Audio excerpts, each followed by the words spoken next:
right, sup everybody. This is the last stream. I have something special lined up for you guys. Oh my goodness, Nahida. No, girl. Okay, so we have a huge podcast lined up with Jello, Flowcat, Flame, Latom. We got Lay 7 as well. So some content creators, we have a huge discussion. Basically, we do this every couple of patches, and Fontaine 4.0 is a huge patch. So we're in Discord right now. They're chilling. They can't really hear me right now unless they're watching my streams, but we'll see. 69 ping calculated. But yeah, I hope you guys are excited. We're gonna go over a bunch of different topics. They're all based off of Fontaine stuff, right? So like diving, story wise, characters, Hydro Archon expectations and stuff like that. So I hope you guys are excited. There's going to be a lot of opinions. With these podcasts, usually it's going to be difficult for us to include you guys because it'll derail the conversation.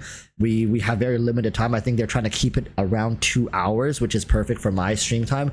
So stream is happening a little early today, but I'll see if we can have a bit of a conversation after the podcast if we have time for that.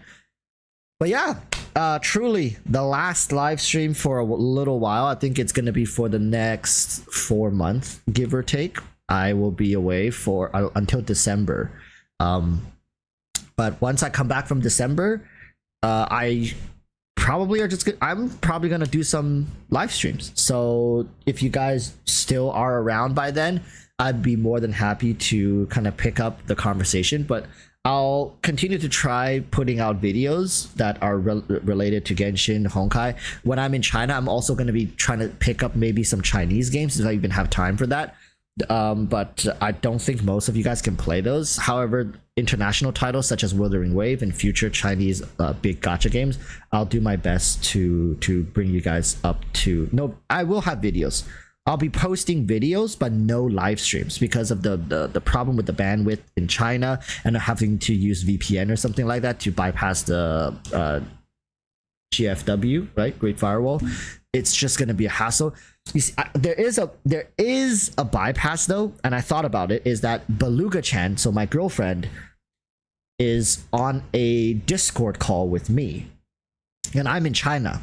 However, she just mutes herself, and as she live streams over here, however, I'm on Discord. So you see, we're bypassing it. You guys can still hear me talk, but I'm talking through Discord, and she's live streaming like over here. Like, you guys know what I'm saying?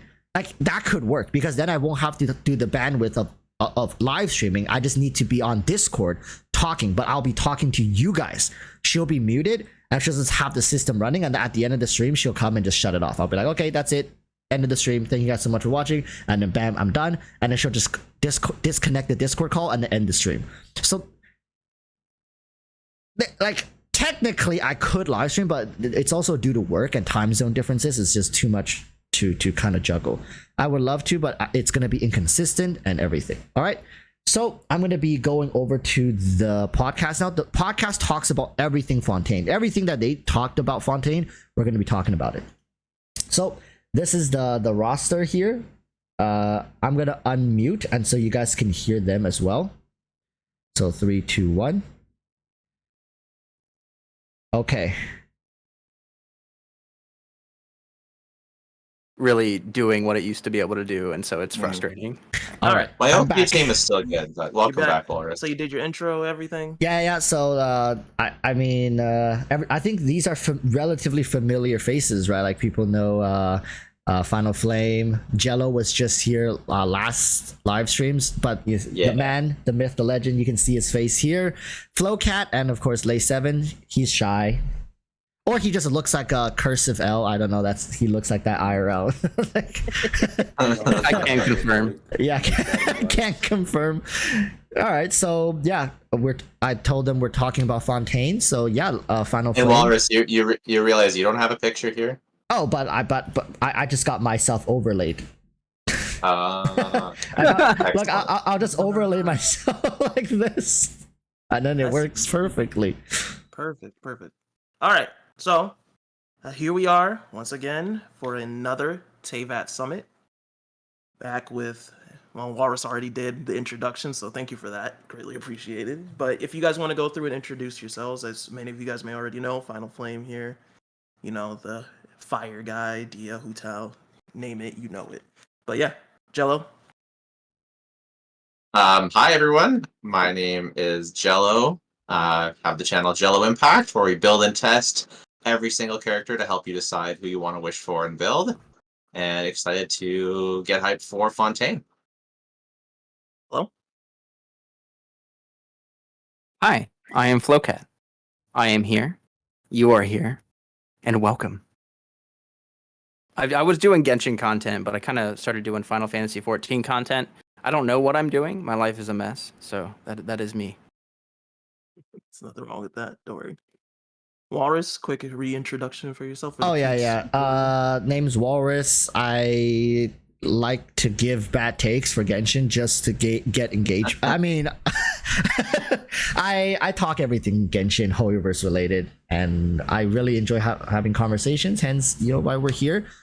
So yeah, good to be here and excited for Fontaine for sure, for sure. All right, and Lay, last but not least. Yes, you better say the best for last, because if it wasn't for me, we wouldn't even be doing this right now. True. Because someone is lazy and didn't want to continue this. I So- didn't say I didn't want to continue it. I just wasn't feeling it at the time. Who got Jello in here? I mean, you me. did a good job. Mhm. Who got Wallace in here? You did a good job. And who got Flowcat in here? Yeah. Okay. Yeah. So why aren't you hosting? Because I am a nobody. I'm a has-been, so it's all good. All right. Anyway, today we are here to talk Fontaine, talk about the community, talk about Genshin. That's what we're here to do. So, I guess the first thing we got to talk about for today's topics is initial thoughts on Fontaine. Now, I'm gonna start this off real quick. I'm gonna be real. I wasn't expecting to be hyped for Fontaine, but the region, and I'm talking about just the region, I'm not talking about all the other stuff, the region actually looks like a W. I think the region is going to be a great time for new players, returning players, current players. I think everybody's going to have a good time. There are some aspects I'm still a little iffy on, but we'll discuss that later. But yeah, new region looks amazing. You guys? Yeah, I think that I'm really excited for the new region. I'm really excited for a lot of the new characters, but to be honest, I was most excited to finally get a new 5-star waifu character, and we still are not looking forward to anyone anytime soon. So I'm not, yeah. So, but overall, I'm extremely hyped for the region. Looks awesome. Wait, so you're not looking forward to like any of them right now? So far, okay. So out of the original, out of 4.0, we've got Liney, Lynette, and Freminette. None of them look particularly interesting to me. Liney is like a monopyro side grade, which is already sort of a boring team, and he doesn't really bring anything new. Yeah, And but I Lin- mean, like, I know the 4.0 characters, no, they push them to the side. I'm talking about the rest of the cast. Okay, well, I am like massively simpling for Chlorine. We'll right get now. don't worry, we'll get into that. I think So, you're not alone. We could just be giving that could be the only thing coming in 4.x, and I would be massively hyped. So yeah. Okay. Glad to hear it. What about the rest of y'all? We should just go through Flowcat because we introduced ourselves that way. Yeah, just go. Yeah, just go. That's what y'all Just were go gonna through do. it. That's why I Okay, shut yeah, the fuck that's a good up. idea. Okay, so Fontaine looks great. I think it looks better than I thought it was going to look, appearance-wise, and I think that the diving, appearance of it looks cool. Like, I'm excited for it. I'm not as excited for the characters. I just feel like there's so many characters at this point. I've pulled on so many character banners. I just don't care as much. You know, there are some designs that look really appealing to me, and I think I'll go for it. But like overall, I think I kind of have all the characters I need. I don't really need to pull for a specific role or anything. So it's gonna be a chill region for me. I'm looking forward to the story and stuff, and the music. Oh my god, they used one of my Music's favorite. really good. They used one of my favorite symphony orchestras. I used to be a professional musician, and Sick. I love what they do with music in Genshin. Just the fact that they use traditional instruments and that they take the music to the different areas of the world and use musicians from that area of the world. It's great. It's really wholesome. It makes me happy. Yeah, Lars? but Sumeru music's still sitting number one. I'm just okay. I'm just saying, personal preference. Sumeru slaps way too hard. Not even in the same tier list. We need a tier list for the area music at one point. But anyways, in regards to Fontaine, I'm actually a little different. I don't think I'm as excited for Fontaine as I was for Sumeru, and it's not because it's not because of quality or aesthetics or whatever. It's just because I don't know. Like, have you guys ever finished an arc in an anime, like a super insane arc? Like you need that time to unwind and be like, okay, I need at least maybe like 1 or 2 episodes to just chill. I feel like we're at that point in the story. Like Sumeru's story was they just blew the lid off in terms of like revealing stuff, introducing more like questions, answering some old questions, right? Kind of diving so deep more into the lore and stuff like that. And I feel like when it comes at this point, everybody should have played through Sumeru. So I'm just gonna say it, right? The whole scene with the Greater Lord,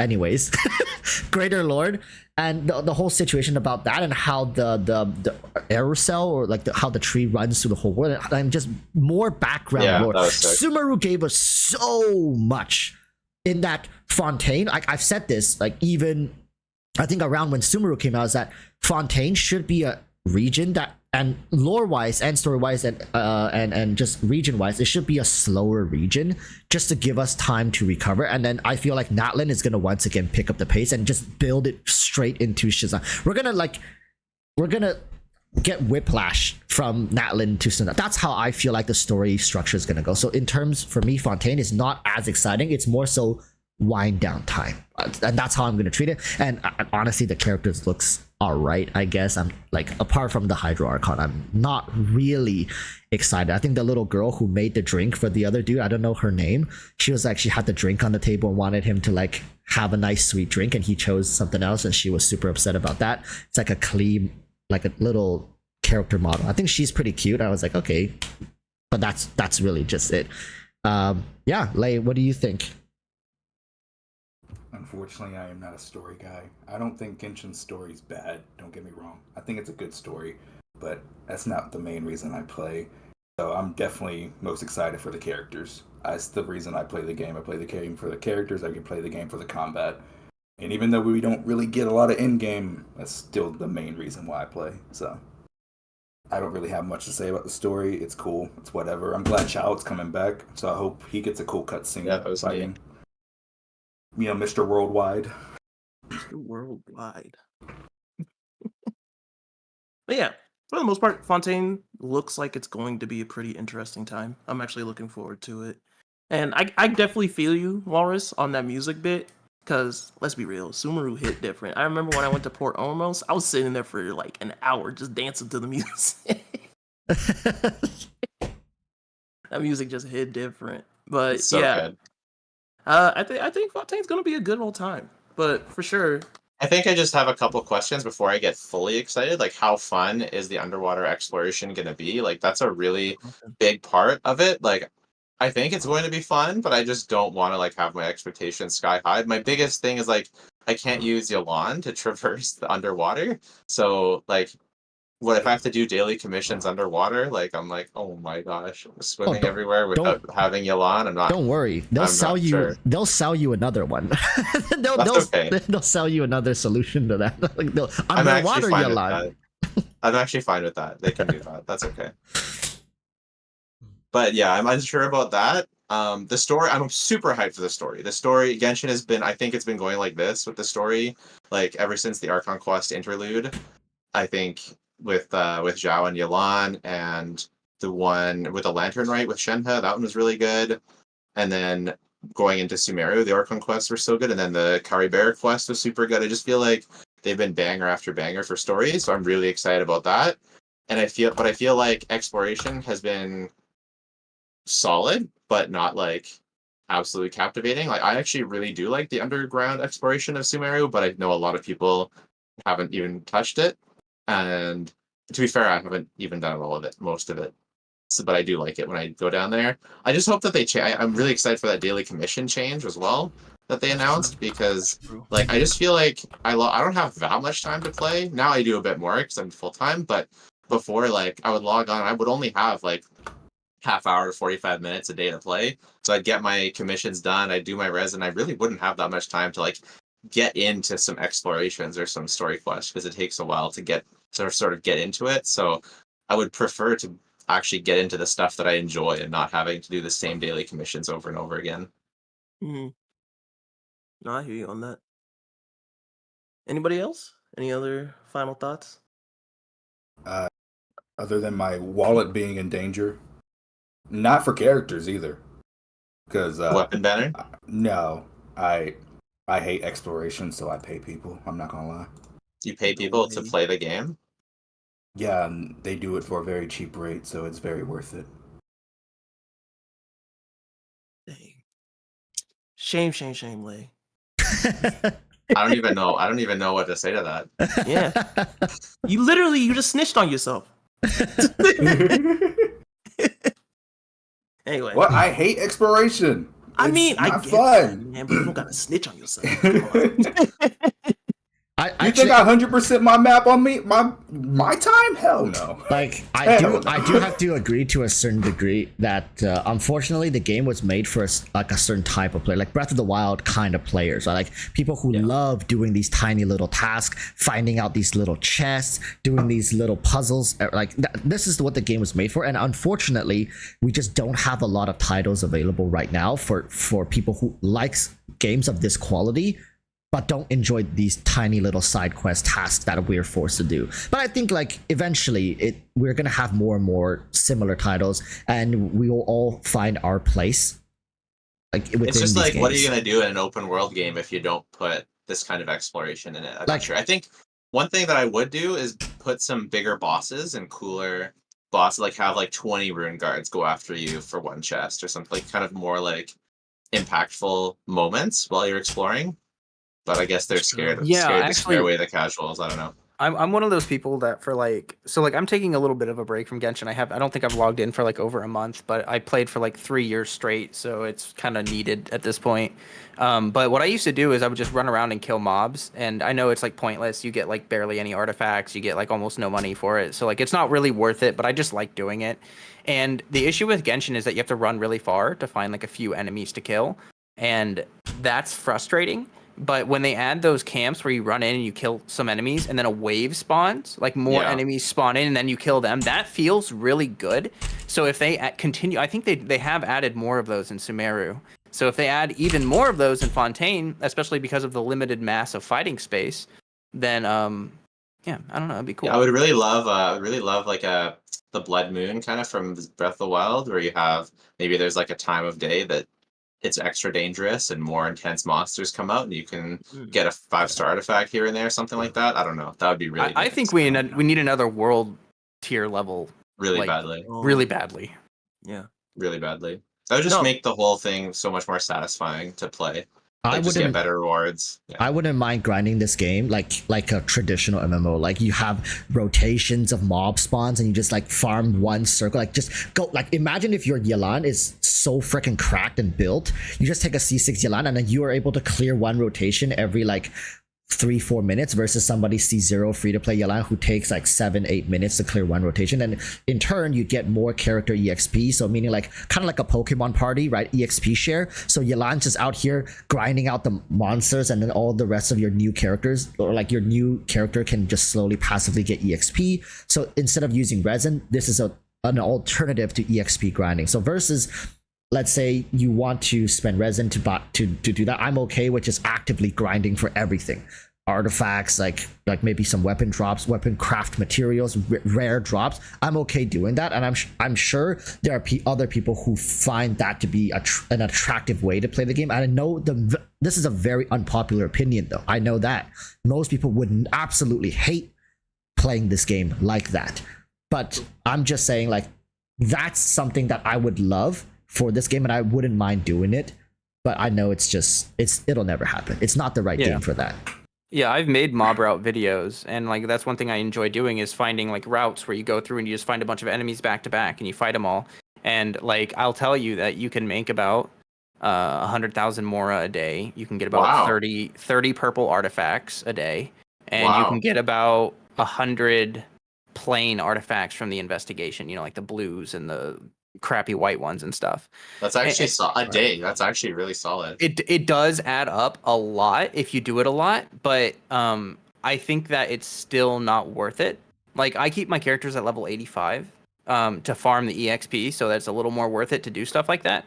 And like my Kazuha is like level 88. And I farmed on him for like over 100 hours, like something stupid. So I mean, like he should be 90 by now. Like there's no reason for it to take that long killing overworld enemies, you know? I'm gonna be real with y'all.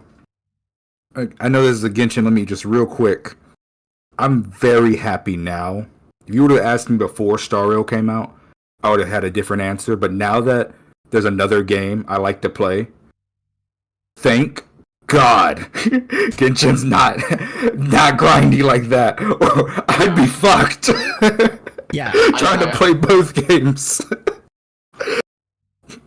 I do agree that I said this to Walrus on his stream as well, and I said this as well. I enjoy the game for what it is. Like personally, it's my favorite game. I love it. I fully love it, enjoy it for what it is.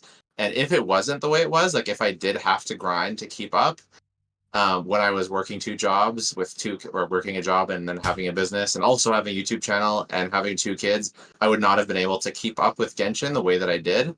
But because it didn't take me very long to min-max my stuff, I was able to consistently play and enjoy myself for a long time and not have to feel like I was behind. So like kind of the mythical, busy professional that we talk about, who's like the target audience for the game, who has income and who has that kind of stuff. I was kind of that person. And I think if it was really grindy, then I might not even be here. So I kind of do appreciate it for what it is. And I still really enjoy, like, even though, like, yes, we can't, the only Abyss only resets every couple weeks. It'd be nice if we had another version, all this different stuff. I really enjoy being able to keep up and to min-max, and I love the combat and switching up different characters in it. But I do think that it's a better experience for a Battle Pass Welcome player than it is for a free-to-play, because you get more new characters and new toys to play with, and more new content to play with. So I don't know. Were you going to say something? Flight? No. Oh, Well, sorry, that's actually... Anyway, though, we got to move on to the next topic. So, Okay. we got to discuss the current state of Genshin, even though we were kind of already discussing it. So, it's pretty much the same topic. But I want to discuss, like, your thoughts of Genshin now versus when we finally get into Fontaine. Like, yeah, go there. Can I ask a quick question for all of you? Because, it's kind of been a debate. Are new characters content? Because I don't think they are. Does anyone disagree with me? They shouldn't be. But what was the question again? Or do you think new characters are content? Because I don't think they are. I guess, what do you mean by that? Like, I don't consider... your Layla guide, Jello, you were comparing Diona and Layla, right? They basically serve the same purpose with a little bit of differences, right? I don't consider a character like Layla, even though she's new, I don't consider that content because she basically is already doing something that we already had in the game, just in a slightly different way. I don't consider that new content. Well, not to be that guy, but you also do have to consider like the fact that some people pull for purely personality, and like these characters are designed to represent a particular personality type that like certain people are going to relate to and certain people aren't going to relate to. So even if they do redundancy with kids, I know people are going to get so mad at me. It's so stupid though. You should, oh my God. But like for real though, like that's some people, they really do just see a character that they relate to a lot. And they're like, I want to pull that character. So, I mean, she's like the tired college girl or whatever. So, Yeah. You know what? I'm going to take a stance and I'm going to say I disagree. And I do think new characters are content. can you just please that's okay if you're disagreeing. Like we're here to have a conversation. Just Totally. could you like iterate, please?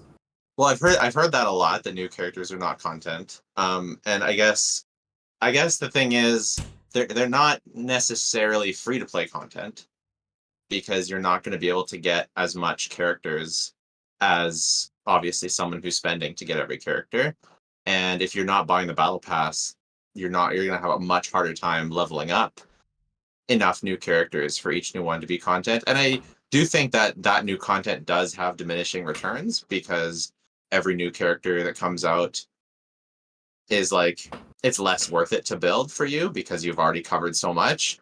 But I do think that like when Smash Bros does DLC, they don't release, like, they release some new stages, but people consider the characters as the new content. It's the new fighters that people are excited about. It's not the the new world or the new whatever. And you all said yourself, you're like, yes, exploration is content, but I do think the characters are a part of that content. And I think most people continue to play the game because they're looking forward to a character, not because they're looking forward to a zone. That's true. True. And I do think that even Genshin Impact said so themselves. The fun of the game is trying out new different teams. They said that in that famous interview, that was one of the lines that they had, is that the fun of the game is trying out different characters and different teams. And I do agree. I think that there is like a bit of a diminishing returns again, because there's only so many new teams that you can have. But I think that the variety between Layla and Diona is exactly what Flowcat said, is that you have that choice of different personalities. Like for me, I wouldn't have finished building my Diona if I didn't have to do it for my channel, because I just like Layla so much more. So it may not all be content that everyone likes or content that everyone uses, and I would totally accept the argument that it's not good content, or it's not the content that we need, but it is what keeps people playing, and it is what makes the money, and it is what essentially, like, if I make a video on a zone, I'm gonna get 0 views. If I make a video on the character, I'm gonna get a lot of views. Like, people care about the characters, and that's just how it is. So I do think they're their content. Yeah, I'm probably slightly biased because I am a huge whale and I don't pull on a lot of characters. So when I do pull on a character, I usually get their weapon. I usually get constellations, right? So Sure. All these new characters don't mean that much to me because I pull so little. Yeah, and I think free-to-plays feel the same way, right? They're only going to get a character on average, I think every 3 banners they can get a limited 5-star on average, something like that. I think if you guarantee or whatever, but like, I mean, I anecdotally know a lot of free-to-play players that get decently lucky and have like a good number of 5 stars. It does take time, though, for sure. A lot more time. What? I thought free to play means you can only use the characters the game gives you for free, or else you don't count as a free to play. No. God. You can't have constellations. You can't have limited 5-star weapons. What? No way. That's not free to play. Free to plays are supposed to be dirt poor, broke with nothing. They have to suffer. But they all have C6 4 stars. Of all their 4 stars, they all have C6. There's that one guy who's free to play who has better accounts than most whales. There's always that one, and he's like, yeah, completely free to play, by the way. Yep, by the way. Oh my god. That's MTashed in both Genshin and Star Rail. Yeah, that's true. Anyways, I also agree with Jello in that I think when you ask the question like, are characters content, we have to look at the context within the context of Genshin Impact. I think strictly speaking, if you want, like, as a gacha game though, right? Like, we're talking about not just Genshin Impact, most gacha games, they have to revolve their contents around their characters, because you're not paying money to unlock the regions. They give that to you for free, right? That's why they have to associate everything they release back to the characters, because if they don't incentivize characters, where are they going to earn their money from? So that's why it's not so much that the characters are content as they have to be, because that's the only thing they can monetize, unless they just go crazy with the skins, which Genshin is not. So, like, think about it. Everything that they monetize in the game pretty much revolves around the characters, even the resin. Why do you need resin, right? It's to farm for your characters. So everything they tie it back to the characters. That's why we say characters are content. It's because it's structured this way across all gacha games, because that's the only thing they sell. They just sell the characters to you guys. And I know that can feel like I don't know. I don't know how it makes people feel. To me, I'm okay because unless like as long as you come in understanding that's their business model and you're okay to spend or to save up, right? For free to plays, you can save up months of grinding for a character. But that's the relationship we have with this game. That's why like look at every region comes out with the bosses. Everything's like if you don't pull the characters, you almost like you have no reason to really fight the bosses apart from the fact, let's say you have another character that shares the same element, right? Then you can go maybe kill this boss for fun to get the what's the crystal drop, because you have multiple bosses to choose from to get those elemental crystals as you need to ascend them. So I mean there's that, but apart from that, you know, like there's really no point. We talked about this like many eons ago like, and it's never changed, and I don't think it will change because Hoyoverse needs it to be like this. They don't need to reinvent the wheel to get us to have incentivize us for newer ways to pull for these characters. This works, it's worked, and it will continue to work, and they'll do it. They've done it for Honkai Star Rail, so you know they're like they got that thing like on lock right now. Yeah, it's just what it is. It would be neat if they did charge for regions and for new modes and stuff like that, but they just don't, and they never will, and it probably wouldn't be nearly as successful because you can achieve a parasocial bond with a character, but you can't do that with the region. So people are always going to spend more on the characters. Well, actually, here's something real quick. I don't mean to delay the conversation more, but like for all of everyone's opinion, like in my opinion, I would rather have the characters purely monetized and have all the content for free, like all the exploration, all the story, all of that's free. Never have to pay a dime for it, versus the other way around.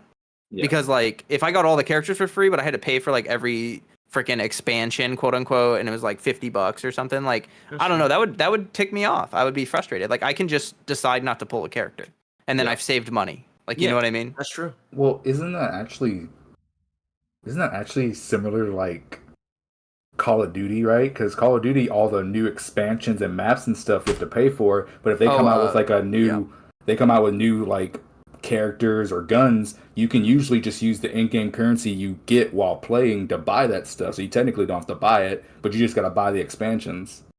Right, like Destiny is the opposite of what I'm saying. Like Destiny, you get like I think you can farm all the gear in the game. Like you can buy cosmetics, but I think you can farm all of like the guns and the armor and the cool shit.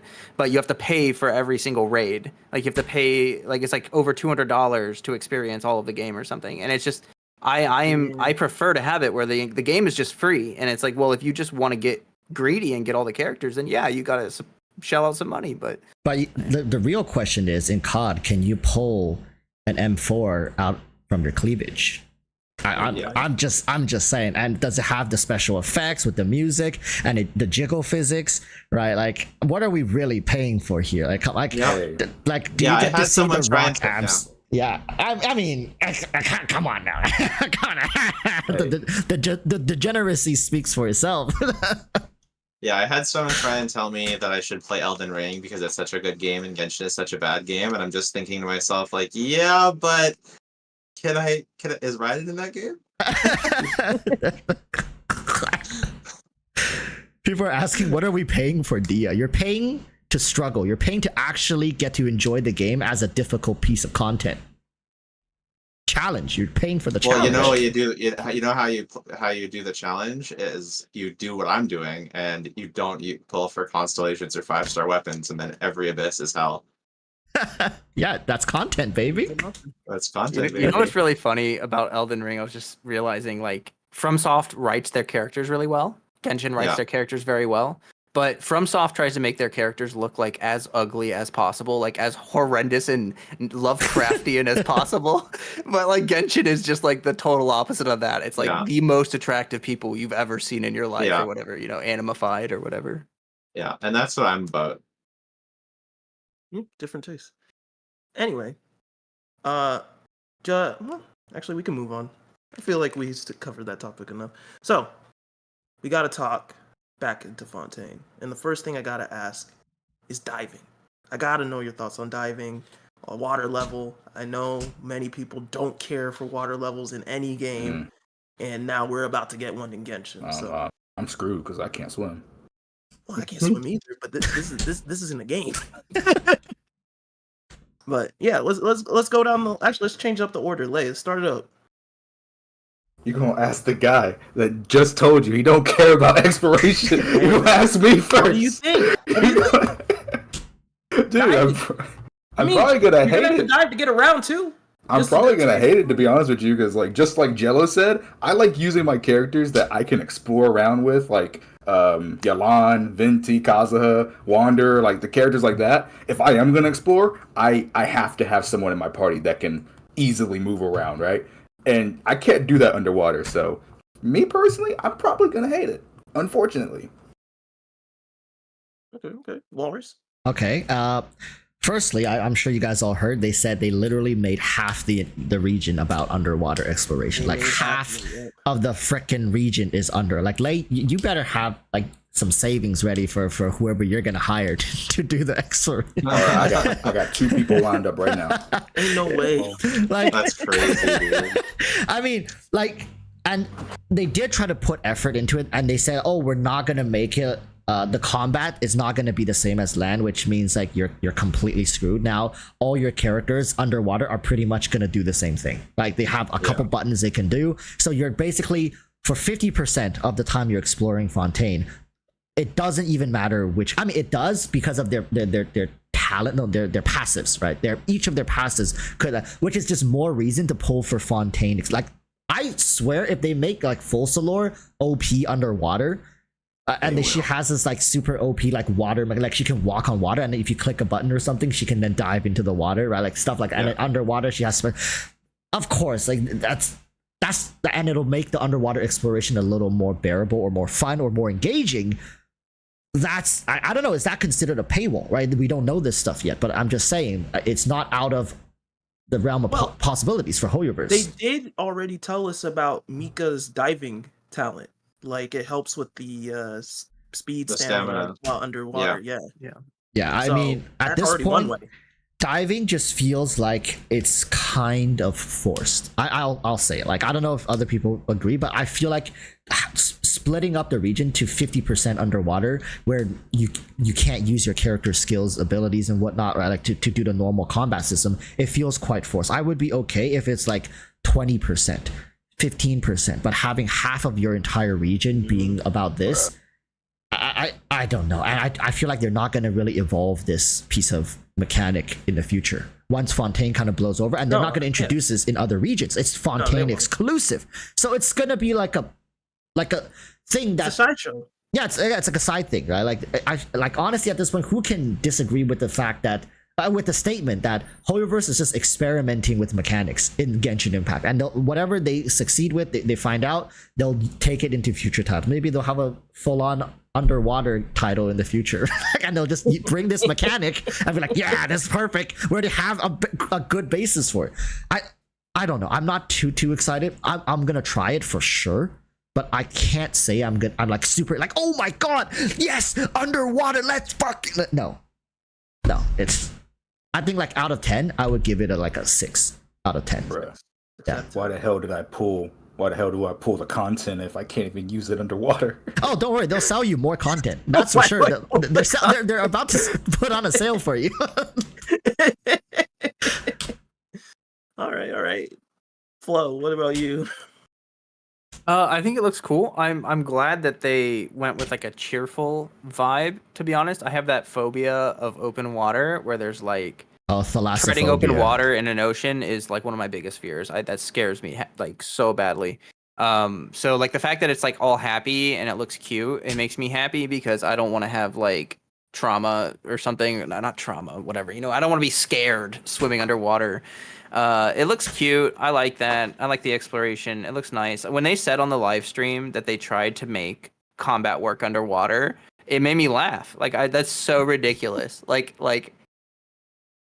in what I want to see what their ideas were. Like what were the potential solutions that they had for that? Because I bet they're so bad. Like I bet they're maybe not bad, but just like there's probably massive holes in every single one of them. There's no way that they could have made that combat work underwater, like in a good way. They'll have a separate weapon banner for underwater weapons for each character. Bro, can you imagine stacking a Eula burst underwater? For real, like, and then there's all the whole thing, like you're underwater, like it's all hydro. So like, of course that makes the game very mono hydro oriented randomly, and it just like Either that or just like freeze is ridiculously OP. right, yeah, you can just perma freeze everyone forever, and you don't need a hydro unit, so you can just run like triple cryo with Shenhe and an Animo unit and just go to town or whatever. But it wouldn't make sense. It would be so weird. Imagine using Hu Tao underwater. Like what? I think that What? the way they did it makes sense. Like, so Yeah. you're swimming underwater, and then you come up on like some underwater ruins, and you go down to the bottom, and it kind of transitions into a underwater on land. Yes, with skills, right. So you're that's the typing part. it underwater, but you have combat on land. So I think it's That's- actually a pretty good happy medium as long as it's done right. I think that they found the right solution as long as but it's subject to if it's actually fun. I would agree. Some of my favorite areas in the game to come back to are the areas where they have like a ton of like ruin guards stashed away. Like there's like over in Inazuma, they have like a couple areas that you can go to, and you can just go down these little dungeons and fight a bunch of ruin guards and stuff like that. And like they have some areas like that in Sumeru as well. It's really nice, and I like that. And so if that's what they do, where like you go down there and there's just like a bunch of ruin guards and stuff, like that'll be pretty awesome. And I think that's pretty atmospheric. And it's also kind of cool. You're flying in the sky, and then you have like the water bubble up high, like in the sky, the water cube, and you go in there and swim in the water, and that's pretty neat. I think it, that was crazy. I think it could be neat. I think it's just as long as you can. I think what my friend said was as long as you can go fast often, and you're not like just logging, waiting, slowly swimming. Like swimming in this game feels horrible. So I think that's where my like hesitancy is do they make it nice to swim from place to place? And if it is, then I'm sure it'll be fine. Because the only time that underwater is bad is if it's like swimming above ground, in my opinion. One thing they didn't confirm, and I want to know is like stamina consumption reduction buffs. I love those. I use those all the time. So like Kazuha has that passive reduction, like Heizo has that as well, I think Kaya. But then you can eat food too. You can stack it. You can stack it a lot. And so if that works underwater, that'll make life great. I think those buffs won't work underwater. It's a completely probably different. gonna It's a make- completely I know it's a different system. stamina bar, but I don't Yeah. know if they consider that the same in No. like programming wise. Because we know Did they confirm because that? no, because we know Freminet has that passive, and it's specifically for underwater. Oh yeah, you're right. So there's no way that Kazua's works. For Oh, both, they're gonna and add new. Freminet- They're gonna add new recipes. They're gonna add new Yep. food Yeah, that's recipes right. that specifically right. do that. Okay, yeah, that's fine. That's fine though. Like as long as we have recipes that make it easier, stuff like that we can access. Maybe some gadgets that work underwater. Like that would be sick, and that would probably. You're a cover food it. Andy. Hey, I've never used food in my life. I saw cook. food. I cook every recipe that I get. Wow. I do it. The only thing is hate I use it. I those- make some steak, and that's it. I used to have definitely Discord challenges feel, about cooking.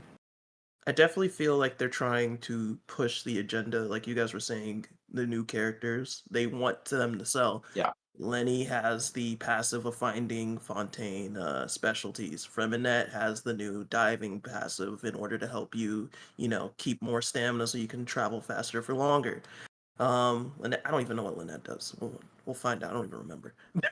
But it's the small typical things that we've already been like introduced to already in previous regions, like the specialties for one. That's a big one. A lot of people pull characters specifically just for that, But I did have feel some like comments saying that they were going to. yeah. So I feel like Fontaine is kind of pushing that envelope to a bigger degree, especially now that diving is a major mechanic that's going to be associated with it. Now, as for the exploration of diving, I think that's going to be okay. It looks like it's going to be a pretty great experience. I think the swimming mechanic seems graceful. It didn't seem too bad. Everything looked pretty. Like I said, region as a whole, I think is a pretty good W. But the combat, even though, they couldn't use the original combat system that they have for on land and they switched it, I'm not so sure how I feel about that, because that's going to require a lot of because you saw how it worked. We have to find those small creatures and then take their power ups and then bring it back to wherever we need it in order to like achieve the combat that we need to. Now I don't know if that's gonna be like we need a specific power to do like a specific thing, but why would they have a bunch of different, nuanced little abilities if we didn't need bits and pieces for certain things? So how do you guys feel about like the combat system that they're introducing with the underwater diving? No comment. No. I feel like this is what I would call forced interaction. They basically, because they design it into the game, they're like, we have to make sure everything links together. So we're going to force you to do this so you can do this, so you can do that, so then you can do that. So if you want to do that, then you better do this. But if you want to do this, then you got to do this. Then it's so on and so forth. So that it's basically forcing you to go through the like the process of achieving something, right? And unless you don't care, let's say if you want to unlock this chest, then you got to go do this. If you don't care about the chest, then you can just choose to not interact with all that. But the fact is, because everything is linked together, if you don't care, then you omit everything pretty much, right? Like I think for me myself, I'm gonna go down there, check out the scenery, maybe do a couple of those. The novelty is interesting. I can say that. Because it's the first time doing it, it's interesting. But you do it once, you do it twice, 3, 4, 5, you do it for a couple days. There it gets to a certain point where you're just like, okay, we gotta run through this whole like loop thing again. Go grab that. It just becomes like, okay, I'm doing it for the sake of the reward. And once the payoff becomes solely the in-game resource, then I think that's when the feature dies for me. Because there's and especially if the process of going about doing this task is not engaging, it's not dynamic, it's not flexible, then it just becomes a chore. And I think with Genshin, they don't do a very good job of keeping things engaging, fresh, and worth it after you do it for like the nth time. And I think it's underwater, it's going to be the same thing. The first hour is going to be amazing. The only one that I think they did a really good job recently was I love the what's it called? The withering zones. I really, really enjoy the withering zones a lot. I enjoy using elements on the nodes. I enjoy using the charge shots at the things and then the combat, and it's kind of actually a bit tricky. Like it can be like, I feel it's like a little bit of a challenge. Like you can't, like if you have super weak characters, you're actually gonna kind of die. And especially if you speed run it and don't like do all the things, you kind of ignore the withering and it kind of creeps up on you. Like if you can either play it safe and like do all the things you're supposed to, or play it kind of risky and you're exposed to more withering and you kind of just have to kill them really fast and have a good healer. And I actually really, really, really like enjoy it, just the process, and the reward is pretty nice too. You get a pretty nice amount of primo gems. So I have some hope that there could be some good stuff, because I really I think that is the kind of stuff that I'm looking for personally in exploration. And I actually, this is a super hot take, I actually really did enjoy the big brain Inazuma puzzles. I loved coming back to them time after time and seeing if I could solve them. And I personally, I really enjoy it, but I'm a kind of nerdy kind of guy like that. I used to have those like little desk puzzles that you kind of played with whenever you're on the disc, and that was kind of like what puzzles were for me. Sumeru, the puzzles are a bit more of a chore, but the underground puzzles are really good. So I don't know. I think that as long as they're not annoying. What I hate is when you have to go back and forth and back and forth and back and forth doing things that you know that you have to do, but it just takes time, but it's not engaging. That's what I really hate. I know that there's a lot in the game. I can't think of a specific example right now, but there are a lot in the game. So what I want is more of the good ones. Yeah. I can name one right now. It's the one in Kanomiya where you got to go out and change the day to nighttime. You know you got to go out to change it, and you remember where it is, but then you got to run through the maze, go to the thing, change the day to nighttime, then go back to the watch place. That freaking cutscene. Yeah, and watch the cutscene every single time. The cutscene made it the worst. I love it in Kanamiya, but that cutscene freaking drives me up the wall. So I'm one of those gamers where I don't look up puzzle solutions like ever. I solve them on my own. So I feel like I have a pretty good judgment of like, oh, this is actually a cool, fun, satisfying puzzle, or this is a joke. And like Mondstadt and Leeway, and it's like there was a joke. It's a baby game. It's like, and people like that because they don't want to have to take the time to look up the puzzle solution because they don't care and they just want to get the primo gems. But for me, the more complicated puzzles are actually gratifying. Like I really like when they did the Golden Apple Archipelago and they did some crazy puzzles for like Mona's Island and stuff like that was fun to figure out, and like the Eureka moments were good. And so the only thing I didn't like about that was the limited time, so I felt like I had to look it up because I Yeah. couldn't come back to it when I had time later. I will admit that like I didn't look up solutions to the puzzles, but I did look up solutions to make sure I didn't miss anything. Like at the end of the event, I looked up everything to make sure I got everything. You know what I mean? But yeah, I agree. But so like I really want the more challenging puzzles. I like it when they take time to solve and give you like some, you know, like multiple chests or whatever. But have you done the underground in Sumeru? I think it's actually really good for that. Oh, good. I'm honestly kind of far behind on stuff because I've been on a break, and also like I finished the Archon quest in Sumeru, and then I was kind of like, okay, I need to take some time, and so I haven't done a lot of the character quests, and I haven't explored the underground and the desert, and I haven't done like a ton of stuff. So ain't nothing wrong with that. Anyway, we got one topic that I know has been a point of contention for a lot of people in the community. So we got to talk about the new combat system, the introduction of the Numa, and I don't even know how to say the other one. Usha? Yeah, Usha. Can we just say light and dark? Yeah, I guess you could say light and dark. But yeah, the I introduction. wasn't around for this light and dark thing, so I have no idea. This is all over my head. It's all good. It's all good. But yeah, let's start with Jello Impact. Thoughts on this new system? Sure.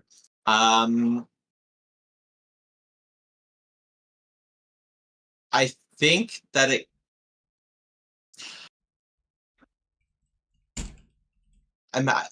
just really depends if it's fun. Like if the bosses are fun and it's fun to fight them, and like maybe if you don't bring the Uja Numa mechanic against the bosses, because okay, I guess to lay the groundwork, there's these two mechanics, and you have to bring, and they have bosses stances for the bosses, and locked behind whether or not you bring and apply essentially that new type of element.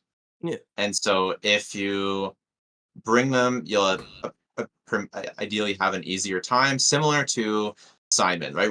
This is not new. We've had a lot of these mechanics already. We've had a Simon, we've had the algorithmic of intrinsic overseer network, something.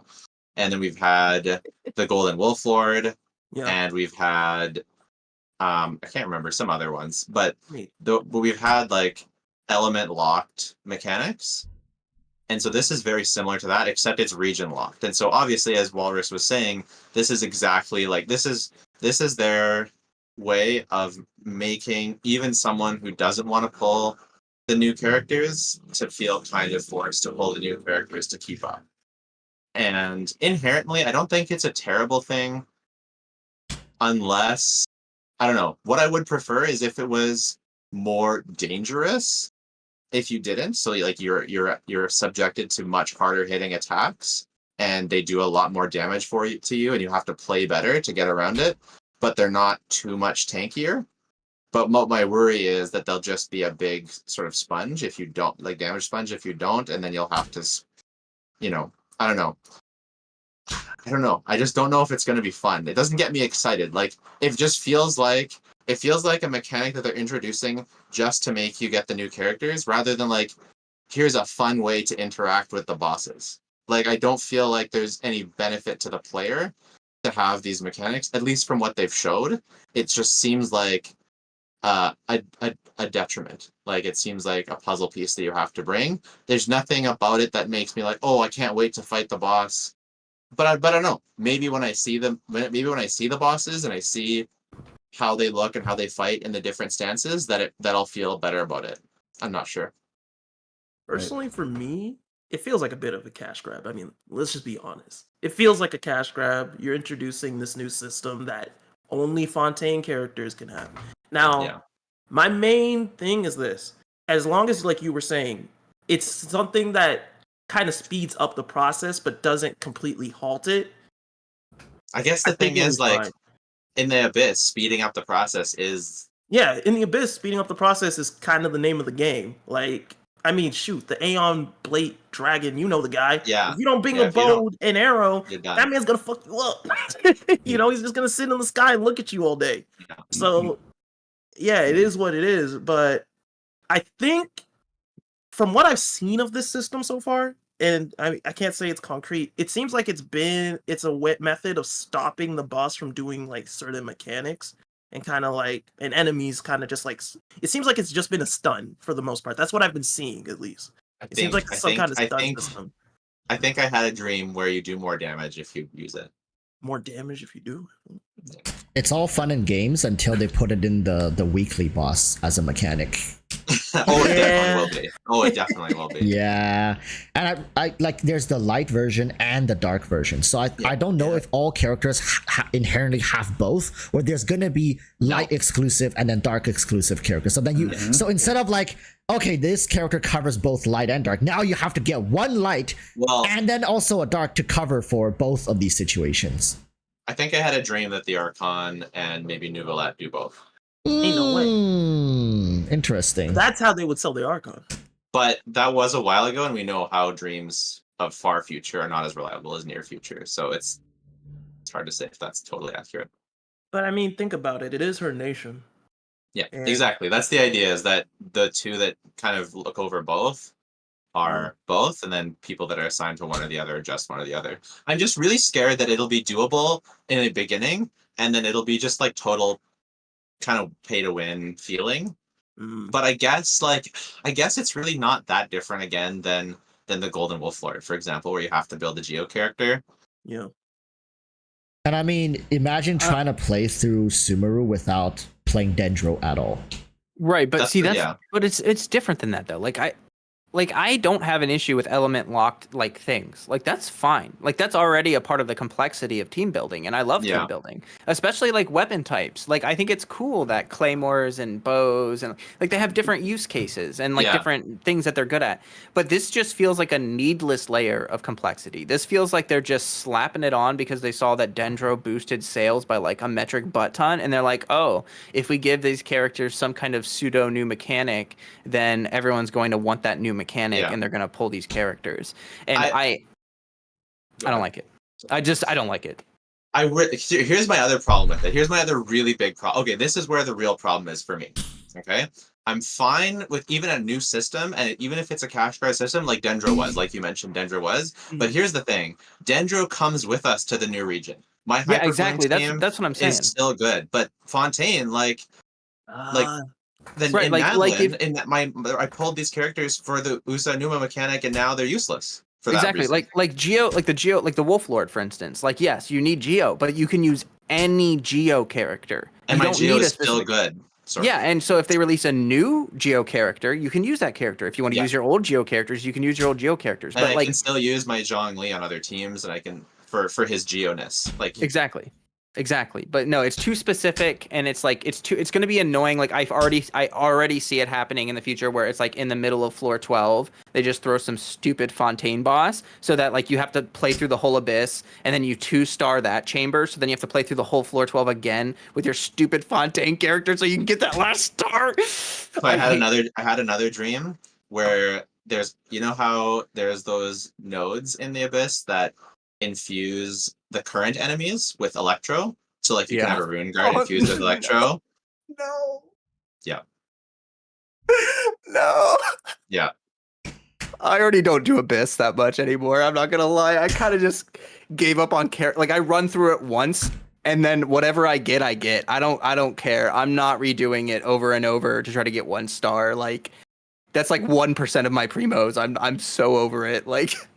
I redo the Abyss for hours. I don't care. I have fun. I just play it for Some people like it. Some people do. They really do. I get frustrated because I do like creative team building. Like I'm not a meta team builder. So I just want to make my fun, fancy teams that I think will work well. And I want them to get through it. And I don't want to have to like sit there and be like, oh, I need to like optimize this. Because if I don't, I literally can't do this. And it's just like, whatever. So I'm just gonna quickly give my thoughts on this. I think if this turns out to do well, like they can sell more units, like Natlin is gonna be like fairy and demons, and then Shisnaya's gonna be fucking Eskimos and Bigfoot. They're gonna do this because we're getting to the point where, like Flo, you even mentioned this earlier, there's too many characters.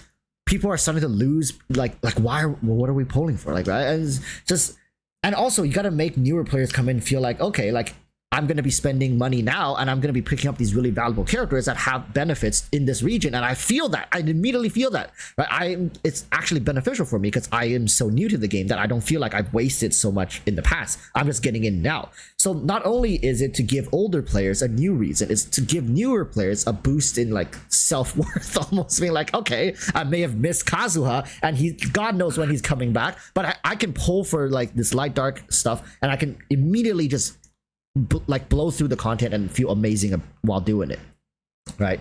So and Natlin, oh fuck me, like I can't. If they keep doing this, like Natlin is gonna be just a completely new BS thing that they throw in there. So I'm not gonna give my opinion. But this is Because combat. I feel like This is combat. I feel like everybody would hate me if I No. gave my opinion. No, you gotta have to say give- it. Are you the one? Are you the person who's like, I kind of like it?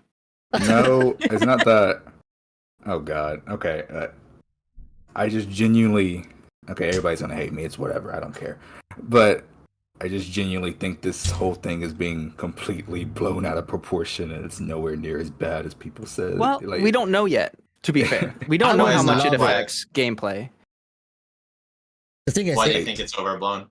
because like they kind of showed, like Final said, like all it really seems like it's gonna do is just stun the enemy, right? So like they're not gonna be able to attack you as much. So like as long as you have defensive options, you should be fine. Like that's unless they didn't show everything. I could be wrong. Maybe they didn't show everything, but from what they've shown, it just seems like it's just a quick stun. I think it That's depends if you're a dreamer or not. I mean, I am a dreamer. I know what you're talking about. I mean, the thing also is that if it's so insignificant to the point where people can honestly just ignore it, then it also defeats the purpose of having it to begin true. with. However's needs to get it to a point where, okay, you kind of feel it, but there's people who's like, okay, that's annoying enough that I'm gonna try to counter. And there will be people for sure who's like, you know what, I'm just gonna ignore it. I don't care. Like people who have one or two C6 characters that they saved up for like 2 years to get, right? Like there are low spenders. Dante has a C6 Ito. I don't know if C6 Ito is just gonna close his eyes and just kill the thing without even giving a damn, but there will be people who only pull C0, building characters horizontally, like I warned them not to. I'm just saying, like if you've built your characters vertically, there's a good chance you can just ignore this mechanic altogether. I do agree with that. Yeah, if you completely horizontally build all your characters and you have them all at C0 free to play and at level 80, you might find it a lot more difficult to just ignore this mechanic. It depends on how you built your account. Yeah. There's this guy named Jello Impact. He's trying to build every character. Yeah. I feel bad for the guy. He's a dreamer too, though, so he can be prepared. No, I mean that's insane though, for real. Like I've tried, like I love doing team building, so I've tried building a lot of characters, and I mean, I'm 3 years deep. I'm 3 years deep. Like, come on now. Like it's endless. It's endless, and like the artifacts, like I have so many saved artifacts in my inventory. I have like 800 saved artifacts that I haven't rolled at all. Because they're like, oh, maybe they're good. Maybe I need it in the future. I don't know. And that's what happens when you start building so many characters. Is you're just like, oh, maybe they'll release an HP scaling character with this artifact. Maybe I should start saving that. Oh, maybe I need. And it's madness. It's I do not recommend. I recommend people to stop at 2 teams, and then like Walrus says, just build vertically. Just do I'd that. say 2 teams. I would say like A nice roster. 3 The to most 4 teams. I'd say like 3 to 4. The most we've teams. ever needed is like 12 characters for like an event. That's the most. But we've I ever think needed. sometimes some characters are really not good. Like True. It depends if you want to like if you want a 36-star abyss every rotation, then you do need more variation. Yeah. I'd say 3 teams, kind of like three DPSs with a variety of supports that you can interchange. And then I actually made a video on this, but that's with what I recommend. And then you can kind of and then I recommend vertically investing for that. I've completely changed my tune. I started my channel saying that you should just horizontally invest, and I've completely changed my mind. I've been converted to the dark side, and I do not believe in what I'm doing anymore. Well, Jello, you're going to be one of the perfect people to come back in a couple months after, the Archon's been released and they've thrown a lot of this light and dark at us. And we're going to be able to ask you, like, bro, since you're stretching yourself thin out there. Tell me, how's it feel? Yeah, I think I do have a really interesting position with when I have a very unique account because when we had that really, really, really hard abyss, I think I have a really interesting account to try and deal with that because what that abyss really wanted was just more DPS and I had so much variety I could really only clear it. I could only 36 start with my best 3 teams. That's it. The other ones I used to be able to 36 star with every single character on my roster. I could 36 star because they're all built literally all my main DPSs have 195 to 205 crit value on their stats if they're main DPS. And they all have C6 4-stars. They're best in slot 4-star weapons. If they're battle pass, it's R1. No 5-star weapons, all that. And I felt the squeeze so much on that abyss. My Raiden and my Nilu teams did it, but the other teams and Ayaka did it too. When I used her 5-star weapon, but when I didn't, she really struggled. It was really, really eye-opening for me. All of a sudden, I was just faced with if I wasn't this well invested, I could have been playing for a year and a half and not been able to 36-star Abyss being a meta player. And if they just raise the DPS requirements 10% more, I'm toasted. My account is toasted. Oh, regarding that Abyss real quick. Personally for me, because I also have I have all the characters in the game. All of them are max level, so I have a bunch of variation. But for that Abyss, it wasn't really tackling it with my best team. It was more changing up my team to match the mechanic because I almost never use Bennett. I'm actually talking about the Abyss before that. The one before that? Okay, then that's different. The one that was actually DPS check, yeah. Okay, yeah, that one was definitely DPS check. Okay, I was just making sure. Anyway, let's move on. So, speaking of artifacts, like Flo was talking about, and he has all those artifacts stacked up. Good thing for you is that we have some new quality of life changes coming with the patch 4.0. We got the new artifacts in the strong box, as well as a new team screen. And I wanted to know you guys' opinions on, well, just the quality of life that's coming with 4.0. Personally, I was expecting a bit more in the terms of quality of life, but I mean, it's Genshin. Kind of take what we can get. But I wanted you guys' thoughts on it. It's nowhere near enough. I guess I'll take it because we have no choice. But come on, man, it's nowhere near enough. I'm sad. What do you think we need? Dude, wait. Let me go get some pen and paper and write down this list. What do you think? Is need that should be here ASAP? Okay. Increase the resin, similar to what Star Rail's doing. How instead of 21 hours to fill up, 24 hours, and give us the regeneration rate to where it actually fills up for one day, right? So you're not having to, because 21 hours is awkward, especially with my schedule.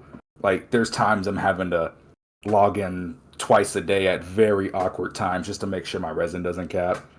And then, bro, why in the hell are we still at the resin regeneration rate that we are still at when we've been asking for that for 2 years? Am I the only one who doesn't agree with that?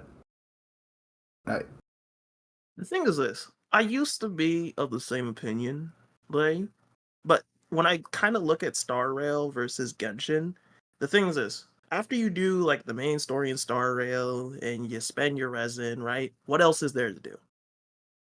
There's not really less than Genshin. Less than Genshin. Less than Genshin. A lot less. Exactly. A lot less. And that's the thing. When I really think about it like that, I think Genshin does it. Its whole in Star Rail, a majority of the experience outside of story is just farming with your Trailblaze power, right? But in Genshin, after you use your resin, you still have a lot of other things you can do. Now, I'm not saying some of them are the best things you can do, because let's be real, some of them are not that great. I love fishing. You do have options. You know what I mean? You can go explore. You can go do almost infinite side quests. I don't even know how many they have out there. You got there's so many things you can do. You can mess with your surrounded teapot. You can go fishing. You can achievement hunting. Yeah, achievement hunting. Well, Star Rail has that too, but it's mostly combat based. But anyway, that doesn't matter.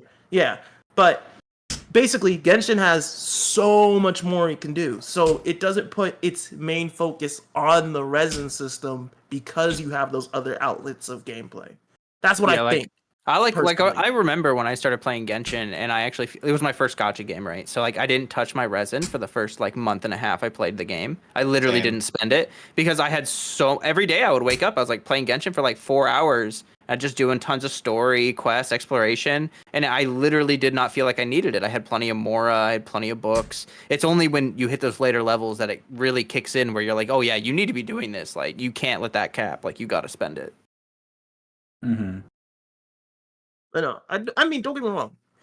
Do I feel like Genshin still needs more quality of life? Yeah, but in terms of resin, I still would take a W for resin. Like, I think they should definitely improve the resin system, but I can understand why they haven't really done anything with it. But I do think that having it, like, do it like what Star World did, set it to the cap where it actually fills up in 24 hours. Yeah, that would make a lot more That would sense. be way better because you. then you don't So- have to log in at awkward Yes. times. That's Yes, for I sure. do Y'all agree. agree. I 100% agree with Yeah, that. so y'all agree with me. Okay. Yeah. So Yeah, I agree with you that on for sure, for sure. Yeah, so we definitely need that. I definitely 100% believe that. But then, like, there's stuff like artifact loadouts. I think people have been asking that forever. Mhm. Well, they said that was coming pretty much. They said it, but come on, What? man. They say a lot of things. Yeah, they said that that was coming Where? in the developers' notes 2 days Developer- before the live stream. Oh, I didn't They read said- those. Yeah, they said loadouts and they said daily commission overhaul. I remember the So- daily commission overhaul. I don't remember the loadout thing. Yeah. Yeah. So hopefully they get to that soon because they need to. People have been waiting. Oh, Almost 3 there's years. another huge one. There's another huge one. Yeah. Okay, bro, Abyss, like Flo was saying, if you had to go back and redo the final chamber because it was 2-star with a different team, why the absolute fuck do I have to do chamber 1 and chamber 2 again that I already 3-starred? Why can I not go directly to the Nah. floor? Disagree. That, bro, why? Do you hate fun, Jello? Yeah. Are you a masochist? I guess I'm gay. I guess I'm kind of gatekeeping. It's okay. No, it's all right. I agree that I think it should be an option because I find it particularly really annoying. Like, You know what? It's artificially extending the gameplay. I think that you should be like the first clear through you have to go through the order, but once you've cleared it, like as long as you've cleared it, at any 3-star clears, you can start your fight directly from the 3-star. So for example, I'll take the L. because the tell problem us. the problem is I think that you have to be able to do, like, not you have to, you should do that so that you can just bypass. Let's say you clear floor 1 for both halves 3 stars, and then the floor 2 first chamber 3 stars, and then the second half is like 1 star, and then the other 2 is like 3 star at the end, so it doesn't matter. So then you can start your fight from full chamber 2, the last chamber you've already 3-starred, you can just start there, meaning that because you've already proven you could do it. I think I get what Jello is saying, is that like the whole point of Abyss is supposed to be like a one streamlined test of your team's strength across like these challenges, right? So but the thing is that oftentimes it's gone to the point because a lot of people will choose not to do it simply because it's too much work. From a business perspective, as long as if Hoyoverse understands, not only are people already not challenging the Spiral Abyss, but even less are trying to go through multiple times to finish it. So making that process a little bit easier will only be beneficial for Hoyoverse, so more people actually come back and try, because a lot of people have the means and the power, they have a good account, it's just they don't want to deal with the hassle of playing through one chamber one and the first second half and then go back to, especially if the last star, like you have a 2-star on the second half of chamber 3, like fuck that, no.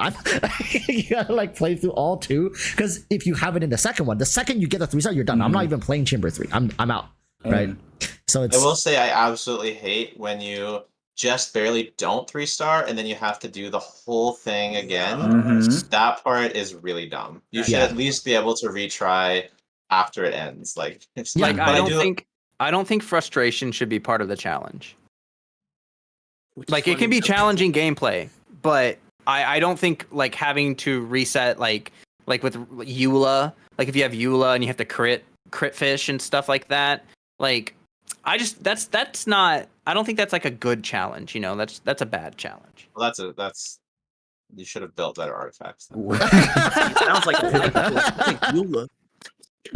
Hey, Oh, yeah. but like, as content creators too, like, think of, okay, let me use someone as an example. I Win Deluge, right? And he does his crazy, you know, you can call him, I don't know if you like him or not, but he does his crazy showdowns, right? And sometimes it's in the abyss.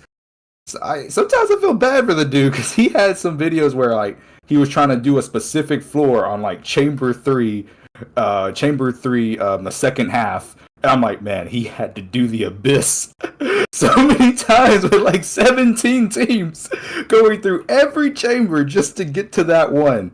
Like, Yeah, I've made no. I've made videos like that. It's really tough. Yeah, like, I think that would be very beneficial for content creators.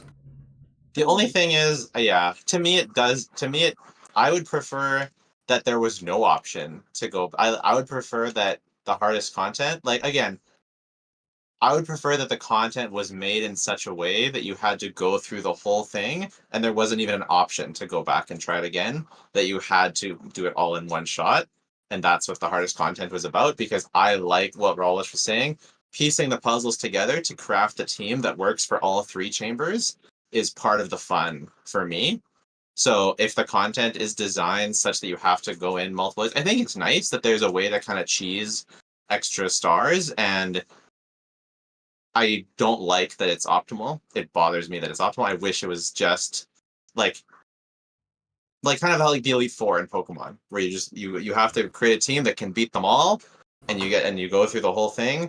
You like if like it's I thought it was so lame when you would say like to the point where I would say to myself, if I lose, I can't save the game and just reload it from right there. I have to go back to the start and get it through again, because you have to get it all through in that order. To me, that's part of the challenge, it's part of the fun. But I think that there should be, to make a happy medium, what I would say is that there's maybe an easier version of the Abyss, where kind of like what they do for events, where there's difficulty levels. Maybe you can choose a higher difficulty level and then you get some more 5-star artifacts, and then the easier difficulty level you can just get your primos, and then that's kind of where I would want to be on it. But If only we were in that kind of world.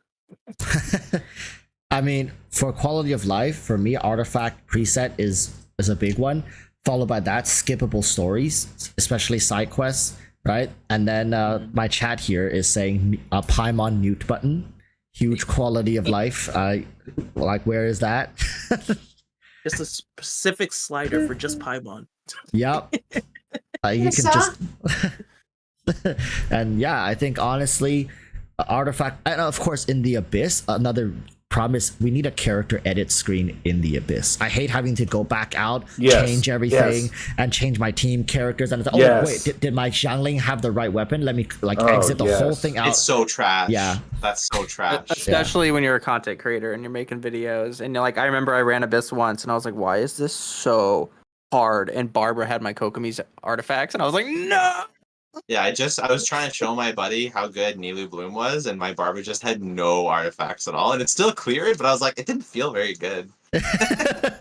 Yeah, and like of course Abyss team loadout, so one button to just import a team instead of having to, because I don't know about you guys, I think Jello, if you have all the characters, every time you're like, wait, where the hell is that character, where is he, and then you're like scrolling up down, and you finally find it, like, okay, and then the next character, wait, what team am I running again, and you're like, okay, that team, where's that character, it takes forever.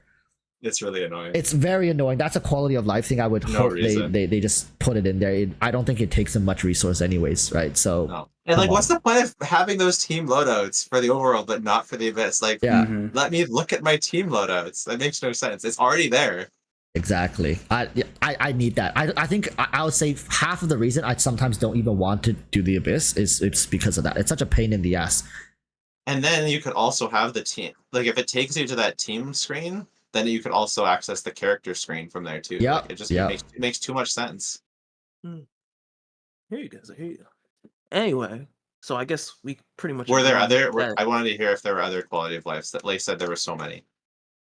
Well, one that Walrus Chat's been arguing is simulated style universe in Genshin. Do you agree or no? I wouldn't say that's a quality of life, but I No, do. no, for me, more game modes with more fun combat, that's huge quality of life for me personally.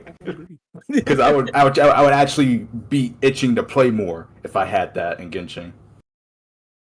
It would be nice to just have something to change up the pace. I will say that, especially a new permanent mode of gameplay. That's actually fun, but it seems like for the most part, with the quality of life that they're bringing with them for 4.0, oh, they're also bringing the underground map feature too, so you can see that.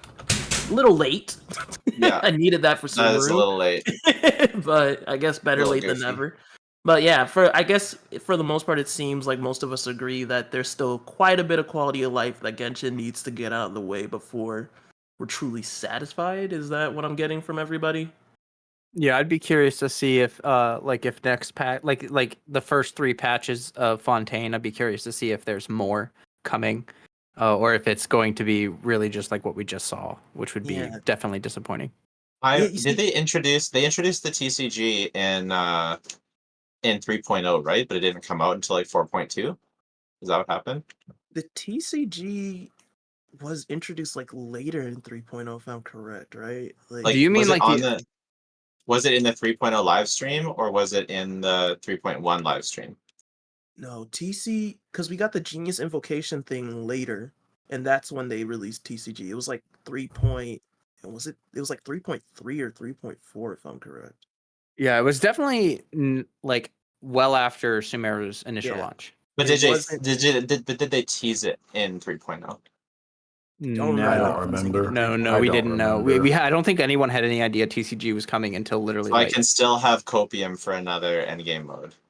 I think that it's based on what they said in this stream, because they did mention a couple times in the Fontaine stream that they want to continue to make quote unquote new content for the game, and then they went to talk about diving.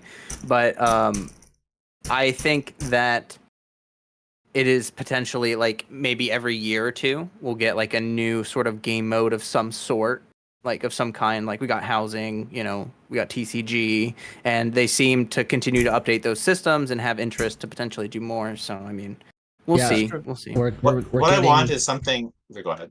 Oh yeah, I was just saying, like, even if we get a new permanent mode, there's a very good chance it's like non-combat related, because I think statistics shows that not many people are actually engaging in endgame combat types of content. Maybe it's because the Abyss sucks. Yeah, well, there's a good chance. Like I was memeing last night. I think it was with you, Jello, that there's a higher chance we're gonna get like a Mario Kart mode. Game. Yeah, than like an actual combat thing. So it's like really, I have no hope for combat. That stuck with me, Walrus, and I was thinking about that after, and I was thinking, as long as I can ride like a child chariot in the overworld, then I'll accept that. In the overworld, that's a lot of coding. I don't know if we've been giving them enough money for that. They had enough money to fund 3 games, so. Because I feel like my issue with the TCG is not even with the TCG itself. It's just that I just forget that the TCG exists in the game completely. Like I'm just because it's like it's in a separate mode. There's no reason to interact with it unless you specifically want to play it. Would you like it if you're in the overworld and then as you run past somebody, there's an exclamation mark that appears above their head. They walk over to you. It's like, let's duel. Yes, I was about to do that. Hey, bro. Because I actually really enjoyed that. I don't know if many people did the quest line, but with the girl from, I can't remember what her name was, the Aramite girl, and you fight the Aramite guy in a TCG match at like beside the campfire. That was so sick. I was like, yeah, this is awesome. And that because it made it feel connected, but most of the time I just forget that it even exists because it feels so. So what I would want is like, it doesn't have to be like fully try-hard combat. Something weird and fun with like, I don't know. You can play it like a lot of times for these combat events. I ignore the buffs completely and don't even add them. But like if they had weird fun buffs that you fight bosses with that like changed up the gameplay a lot, and you could either ignore them or you could use them to make it a lot easier, then it would give something that the casuals would enjoy, like some fun, funky mode. They had something like that once. Yeah. They did that once. They had like a wave-based mode where you could get like Yoimiya with like 200% attack speed or some crap, and it was hilarious. It was so fun. I'm Yeah. pretty sure everyone loved that event.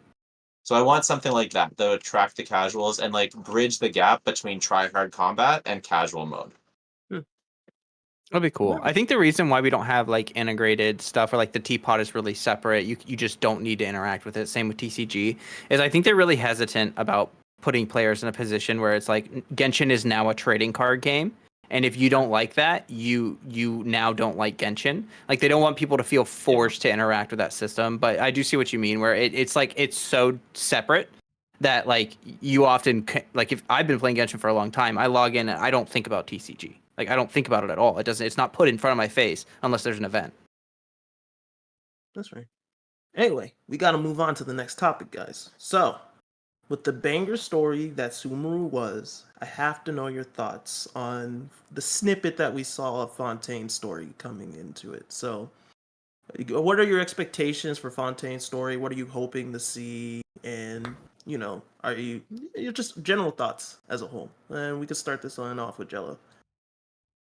Oh, I think the story is going to be sick. I'm super excited. I think that Genshin they have a really thought out plan for the story, and I thought that their storytelling is just getting better and better.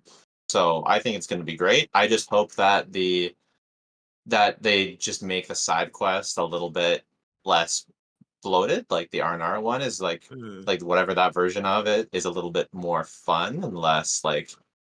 It just felt like so much lore dump, and I'm like, all I want is for those side quests is for them to focus more on the characters that we have and not random NPCs that I don't care about. I know that's been said to death, but that's what I want. I think the Archon quest is going to be a banger. I just hope that they put more characters into the side quests. Okay. So? Yeah, I'm looking forward to it. I think it'll probably be really good. I'm kind of expecting it to be pretty insular. Like Sumeru had a lot of like Walrus said, had a lot of implications for like the bigger lore. And I kind of have a feeling that Fontaine, like Walrus said, will be more insular. It's not going to have a lot of far-reaching effects in the lore and stuff like that, but I'm sure that they'll develop the nation's lore a lot, and there'll be a lot of juicy, interesting little things to find. So I'm looking forward to it. I mean, they have not been disappointing. Like every Archon quest that comes out is better, and they've been more thoughtful about integrating characters and stuff like that. Like Sumeru did such a good job with integrating characters in the main story, and I really like that. So I'm excited to see where they go with it. It's always uphill with the story, so it's good. I think, yeah, lore-wise, with most regions, there's the local region lore, and then there's the overarching story lore. For Sumeru, they're talking about, like, what's it, the Sand King? What's his name? The whole local, yeah, the local story of, like, the Sumeru history and how things became the way they are now. And then there's the overarching story with the Doctor doing, like, shady stuff, like, in the background. That's, like, more about, like, the whole fighting against Celestia, that stuff, right? So they're kind of oftentimes have these two stories somehow interlinked. Fontaine, in my opinion, like storytelling wise, like we're at the point in the story where they need to reintroduce us to other like pieces of the story. I think the Arlecchino, damn it, is it Arlecchino? Yeah, Arlecchino aspect of the story likely will expose us to maybe a different side of the whole Harbinger organization, whatever. Like that storyline has to keep getting pushed, like because that's like the main one that's gonna tie us, like it's gonna tie all together back together in one full circle in Shaznaya. We cannot put a halt to that. But when it comes to the overarching, like the big story, like the stuff, like Fontaine will have their own local story, and I don't think it's going to be as like integrated to the entire world as the whole Sumeru story was. I think there are just Is there a reason you think that?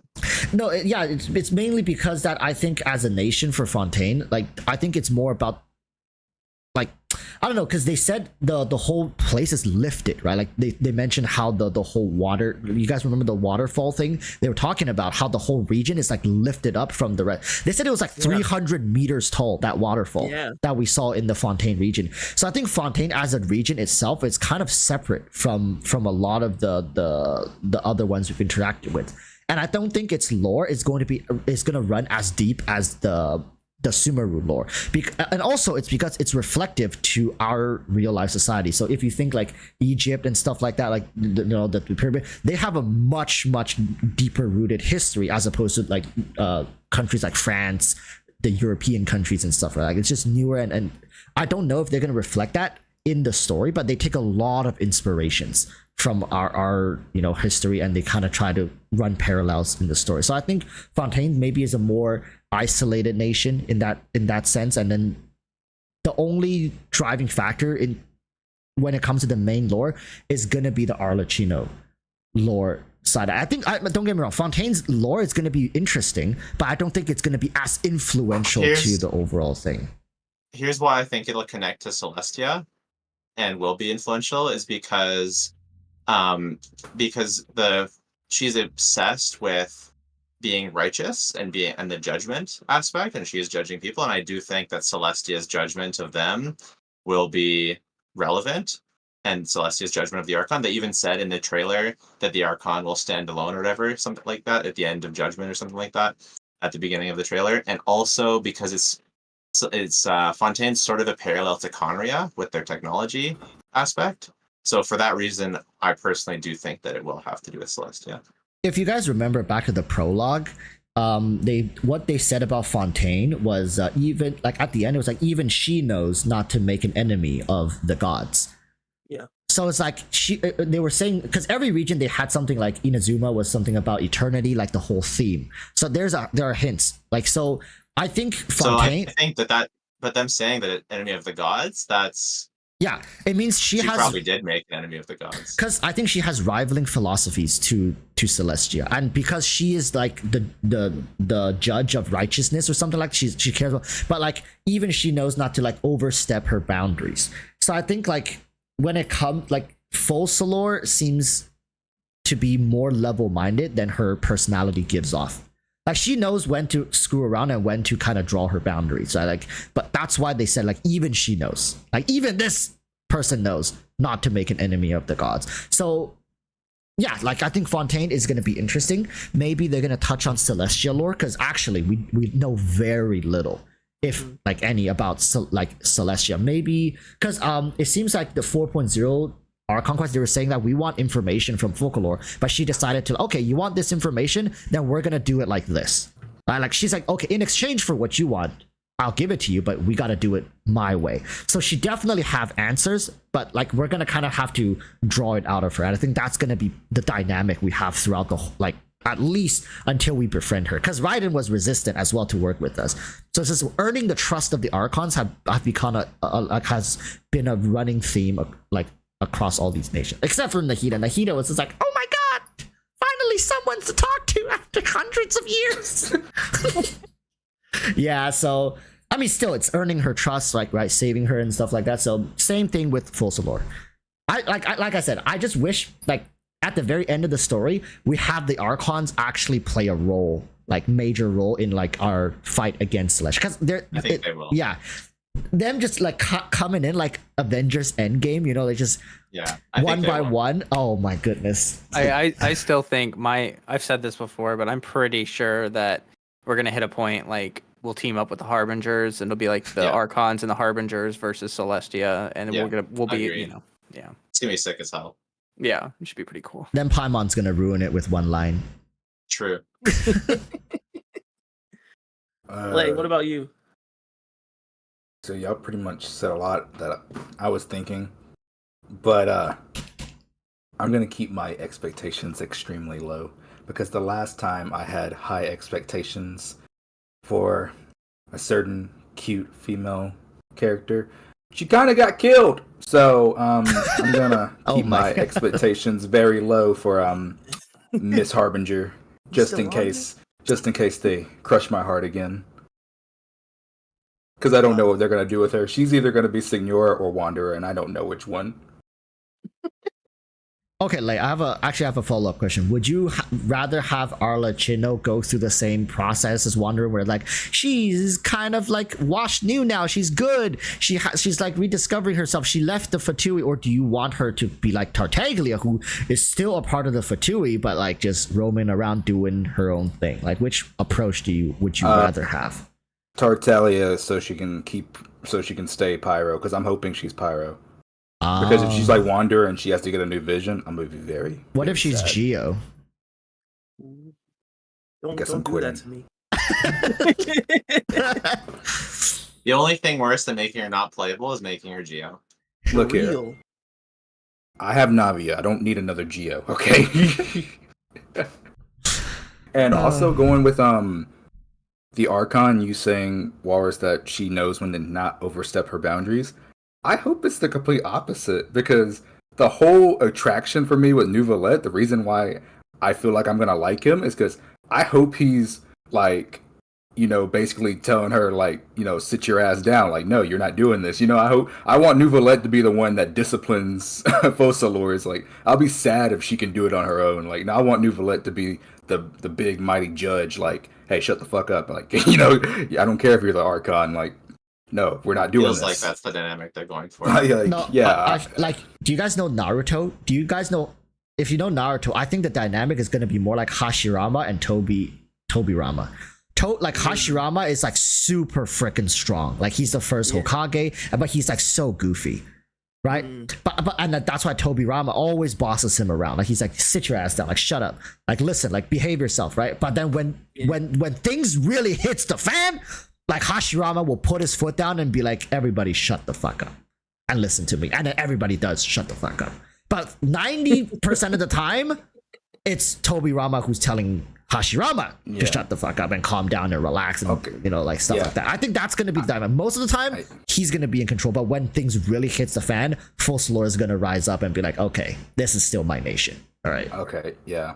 I just don't want Nouvelette to be a little bitch. Okay, I want Nouvelette to be a very strong, powerful man. Okay, I don't want him to, you know, be bossed around all the time. I want him to be that strong, you know. Oh yeah, he will be. He will be for sure. Fontaine. Yeah, it's just like his power is limited, right? I mean, even Focalor's power is limited, but I think if it really comes down to needing somebody to like exercise power, I think Focalor has a deeper pit when it comes to like a higher limit.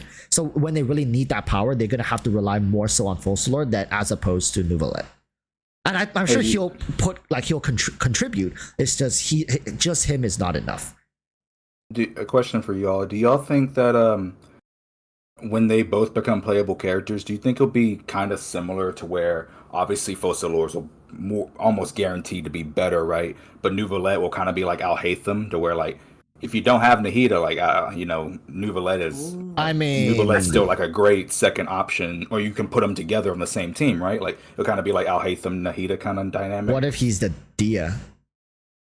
Ain't no way, man. No, that's gonna be ruthlessly. No, nobody would have thought Dia was like. Listen, if you guys went back to 3.0 and somebody came and it's like, you know, Dia is gonna be a standard banner character, you're gonna get like your teeth punched in. You're gonna. Well, at the very beginning, the dreams were that she's a 4-star character. So we went through severe whiplash with Dia. It's like she's a 4-star, and then all of a sudden, oh, she's actually a 5-star. Oh, but it's a standard banner 5-star. Is the worst. She was one of the most like hyped characters when we first saw. Like she was insanely well designed. Like I remember in 3.0 when they teased all the characters, people were going crazy for her. They were like, wow, she is like incredible. Just like design wise, she looked amazing. You want to know why? Nouvelette looks incredible, amazing. He's gonna be the standard banner Geo character. Okay. Odd equals bad. You want to know why? I just don't think they'll. Okay, this is gonna sound wrong, but I'm gonna say it. Why I think they'll never really do that with the limited 5-star male is because they know that most of their player base is mostly waifu. How the hell are you gonna sell a Dia but male? How the fuck are you gonna? It's not possible. Right? He's gonna have negative sales if they do that. They can't afford to do that. I mean, they did it with Tainari. Tainari's good though. What the fuck? They can make him kind of good though. They It's can okay, make him yeah, kind it's of okay good. it's okay if it's a good standard banner 5-star. Yeah. Like, what if he's the Tainari of Fontaine? Okay, with that, like, because he'll still be good. Tainari's fine. Tainari's good. I He's mean, a good character. But I'm pretty sure it's gonna be ruthlessly. the thing is this. It seemed, but if I had to guess, Nouvelette seems to play a much bigger role in the story. Mm-hmm. So I feel like just due to his major role in the story, he's going to be a limited character. Was Dia not playing a major role in Sumer? We literally accompanied her through like 60-70% of the story. Walrus, you don't understand. She has booba. It doesn't matter. Like, okay, yeah, but like, no, don't get me wrong. I love Dia, but as you know, but Dia at the end of the day wasn't like one of the. Well, she was a key piece, but she wasn't like one of the big key pieces for the whole Like story. Al-Haytham was barely in the story. Like I mean, he was kind of there, but Dia played a much bigger role in the story. I mean, wait, Al-Haytham probably spent the same amount of time with us as what's her name, the Hydro Spear Shield lady. I forgot her name. Candace. Yeah, like I think right, and then Sino was kind of there as well, here and there. Like he joined us for a little bit, but Dia was pretty much like with us. Like she was so involved, which hurts even more because you're so attached to her, right?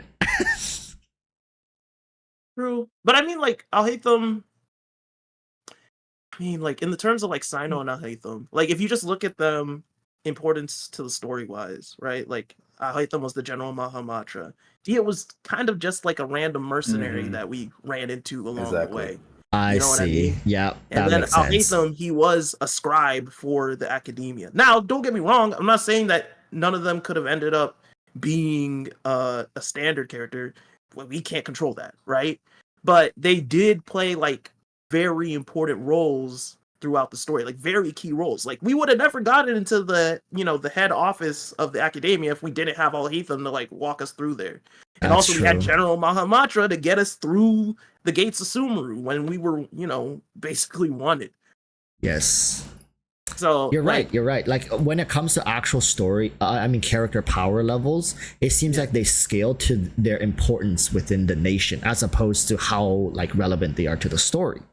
Like, but their roles in the nation are. But then again, the General Mahamatra is. Yeah, Sino should have been a bit more broken. Yeah, DPS wise, it's like I mean, I know a Liyue chef, like a 16-year-old Liyue chef who deals quite a lot of damage. I feel like they don't care about the lore power versus except for the Archons, they don't. Yeah, like I said, we can't control it. At the end of the day, Hoyoverse is going to do what they want to do. So we can just sit here and try to come up with theories. Yeah, but not talking about power level, it's whatever. Nouvelet sucks, he sucks power level wise, right? But I want, in terms of the story, I really want Nouvelet to be the strong man that is like a rock for Fontaine. That's all I ask for. I want him to have a dominant presence in the story. Ningguang's a 4-star, so Nouvelet's not safe. I feel bad. She got cheated. That's all there is to it. She got cheated. But anyway, since we already kind of went into the next topic and Lay already talked about his favorite character for Fontaine, who is your guys' favorite character for Fontaine coming up? Focalors. Focalors. I can understand that. She seems like she's going to be a really fun character. Yeah, I like her English voice actor so damn much. Like how she delivers her line, it's so good. Like it fits it so well. It's so good. You know, the one thing I'm really interested in, because every Archon, every 2 Archons that we've gotten, they kind of have some kind of like parallel with how they kind of govern their nation. You know what I mean? Mm-hmm. With Venti, he was freedom and he let his people basically run around and do what they wanted. But at the end of the day, he helped them out. Zhongli, he governed his people the whole time, and then he was like, okay, it's time for me to see if they can actually do it for themselves and step back. At the end of the day, they kind of, ended up on that same route where they... Raiden was kind of the opposite. Yeah, but Raiden and Nahida, she was so busy with basically taking care of herself and like her people. Raiden and Nahida have kind of an interesting dualism, because in Nahida's case, it was the people ruling and not wanting anything to do with her, right? But in Raiden's case, is that she was ruling, but she basically did nothing with her people because she was chasing this eternity. Hey, final? Yeah. Sorry for the interruption. There's a Flip content creator. He's asking, is it too late to join, or do we just bring him in? Bring him in? I'm always down for more people. All right, let me get him. I'm gonna go grab some water. I'll be right back. Yeah, sorry. But anyway, yeah. I went into the dualism and everything, but I'm really interested to see if they're going to continue that kind of trope with Focalors and possibly Natlin, because that will be a really interesting thing to see. Kind of like how these guys govern differently, but then kind of end up in the same place. Because even in the case of Raiden and Nahida, eventually they ended up, okay, we're gonna rule our nations. You know, 2 archons that are actually like ruling their nations, and now we're actually coming into a nation where like this archon is ruling, and it doesn't seem, at least at first, that there's any real major issues. We've heard things from like people on the outside, but we haven't really heard anything from people on the inside about Focalors being like really a bad archon. So it's going to be kind of interesting seeing this new dynamic in how an archon governs their nation. Because we've seen 2 archons that have basically given their people free reins, 2 archons that had, well, 2 archons that were kind of present, but they weren't really ruling. You know what I mean? And now we have Focalors, who's actually doing her thing, you know? I think that's going to be a really interesting dynamic to finally see. With all the regions shown, I just gotta say, I am not living anywhere outside of Liyue. And Liyue's real estate better be bussin', because that's like the only bearable nation. It's insane how like dystopic some of these places are to actually try to survive in. I don't know. Liyue seems like heaven on earth in comparison to some of the other regions. Holy crap. I mean, I might be saying that because I'm biased, I'm not like Chinese or something like that, but honestly, like Zhongli seems like a fair archon, and he does what needs to be done, but he doesn't like rule with an iron fist. He's not like too young, and then he's not abused by the people, right, for his power and strength. He has vision, meaning like he's seeing farther than just today or tomorrow, and he's actively doing things to make sure like the best course of action is taken. And it just, well, not anymore. I mean, we don't know that, right? Maybe what he's done is just he sees so far that he's doing things that's incomprehensible. Like we were talking, the fact he willingly gave up his gnosis without even putting up a fight. Like it just seems like there's much more to that than what we even are capable of knowing right now. He has a tight lip as well. Like he didn't say shit, and he's hella old. He's been through all the shit. So like, yeah. So I think Liyue is just the best nation. Okay. To live in. Anyway, Jello, favorite character upcoming for Fontaine? By far, Chlorine. It's not close. Yeah. I'm Electro is my Electro is my favorite element. The tall female is my favorite body type. Sword is my favorite weapon, and she looks badass in the trailer. She looks awesome, and she's very attractive. So she kind of looks like Raiden, but bit of a classier outfit. I don't know. It looks like, which I like both.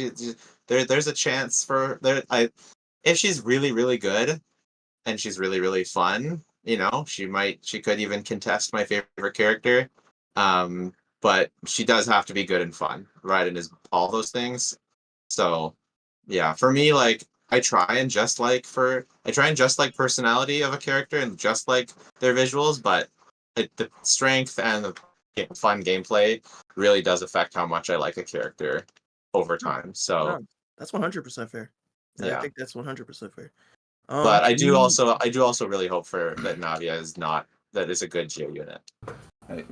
Well, I feel like I got cheated. Geo Claymore, another one. We'll see how that goes. Here. So pissed. See how that goes. But for me, Clorinda is pretty baller. But Arlecchino, if she's Pyro, that's the key. If she's Pyro, she'll be perfect. Because she's so far my favorite Fatui Harbinger.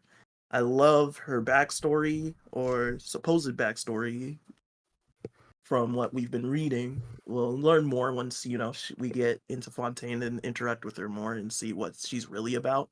But I think that if she does end up being playable, and she does end up being Pyro, no contest. She's probably going to be one of my favorite Pyro characters. Well, one of my favorite characters in the game. I love her visual designs. The fact that she's like... there's so much cool stuff about her. I can't even express it all, and I can't wait to learn more about her. So I'm really looking forward to her. Yeah, and, awesome. So we got Flip. Hello. Welcome. Thank you. This up. Welcome. So Flip, favorite character for the upcoming Fontaine patch? I'll try to hold back my simping, Oh, but not it's patch, without. sorry, for Fontaine, not the patch. I'll try to hold back my simping, but it's without a doubt Farina or Focalors. She's by far my look, favorite. Look at his display photo. Yeah, he's down. Flip is down bad. He's in my Discord server. He's really down bad. Okay, leave me alone. You can't blame me. I know. I think she's very cute, and being an Orcon, there's no way they make her bad. Okay, because I'm a Eula main, and yeah, Amen, so brother. I'm hoping. Amen. My I'm hoping they deepest condolences. don't butcher her. There's That's no not- way they that's not butcher an how it's Archon supposed to at this stage in the game. There's no way they butcher an Archon. Yeah, they know considering better. how overtuned Nahida was. The only thing I Hopefully. could see is that they make her underpowered at C0 and really, really, really busted at C2. Just because that's I'm been getting- working so well. It has been. So, Flo, real quick, favorite upcoming character from Fontaine that you're looking forward to? So what's that guy's name again? The one you guys are talking about a lot. Nuvalet. Nuvalet? Yeah. His design, I really like his design. If he's one of those like no BS characters, there's like never Yes, jokes, Flo. he's never Yeah. funny.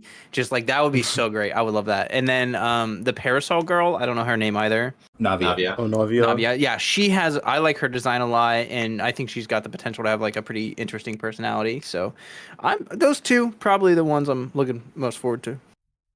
Okay. I feel so Oh. cheated Why do you feel cheated? because you just assumed that my favorite character was Nuvalet. I mean, all you do is talk about him.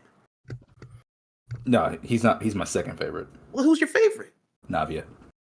Oh my god. So Looking he just forward wants to Navia. He just wants the Wait, you were Geo talking- characters. Well, I don't. I hate Geo. Don't get me wrong. I hate Geo as an element, but I like some of the characters within, and I really like Navia's design. This way, Nuvalet is gonna be a Geo 4-star support for Navia. Listen, I've seen what Hoyoverse likes to do. The more popular a character, you guys can't deny this. The more popular a character is, the more Hoyoverse realize they don't need to do anything to sell these characters. The less incentivized they are to make these characters actually good characters. It's the characters that almost never appears, and then they'll like maybe a patch before they'll do some drip marketing for. Those are the ones you really gotta watch out for. Like Yelan, tell me where in hell did Yelan just come from story wise? She just existed, actually. Yeah, like she just suddenly came literally out of nowhere because Yeah. like just yoinked the spot of best character in the game and like sat on that throne till today. And then there's like Dia, who's literally like people were like frothing at the So hyped mouth for her. just singing, like thinking about her, right? And then when the day finally came, they're like, hey, same with Yaimiko, they teased her like multiple patches before. And then like when the You time could come- also say that part of it is the expectation though. Like the more people see the character, the more they're gonna expect them to be like really OP or just have some really insane kit. And then like at the end of the day, all the characters are pretty simple. Like they have pretty basic kits. Like if they're not a hyper carry, they're not gonna be doing like a lot. And so I think people just tend to be disappointed overall whenever they have high expectations for a character. But it's also like if you think of Kazuha, he kind of appeared the same way Yelan Yeah, did. no, you're right though. There is a Yeah. pattern with that. You're right. You're I think- absolutely right. I would say Nilu is probably the strongest 5-star from Sumeru aside from Nahida, the Archon. Yeah, but where did Nilu come Would from? you Also- call her? Yeah, were people excited? I don't actually know. Like, were people like she was one of my most hyped characters She was middle for ground. Sumeru, but was she not for most people? She was middle ground. Like she The wasn't thing is that this, overhyped.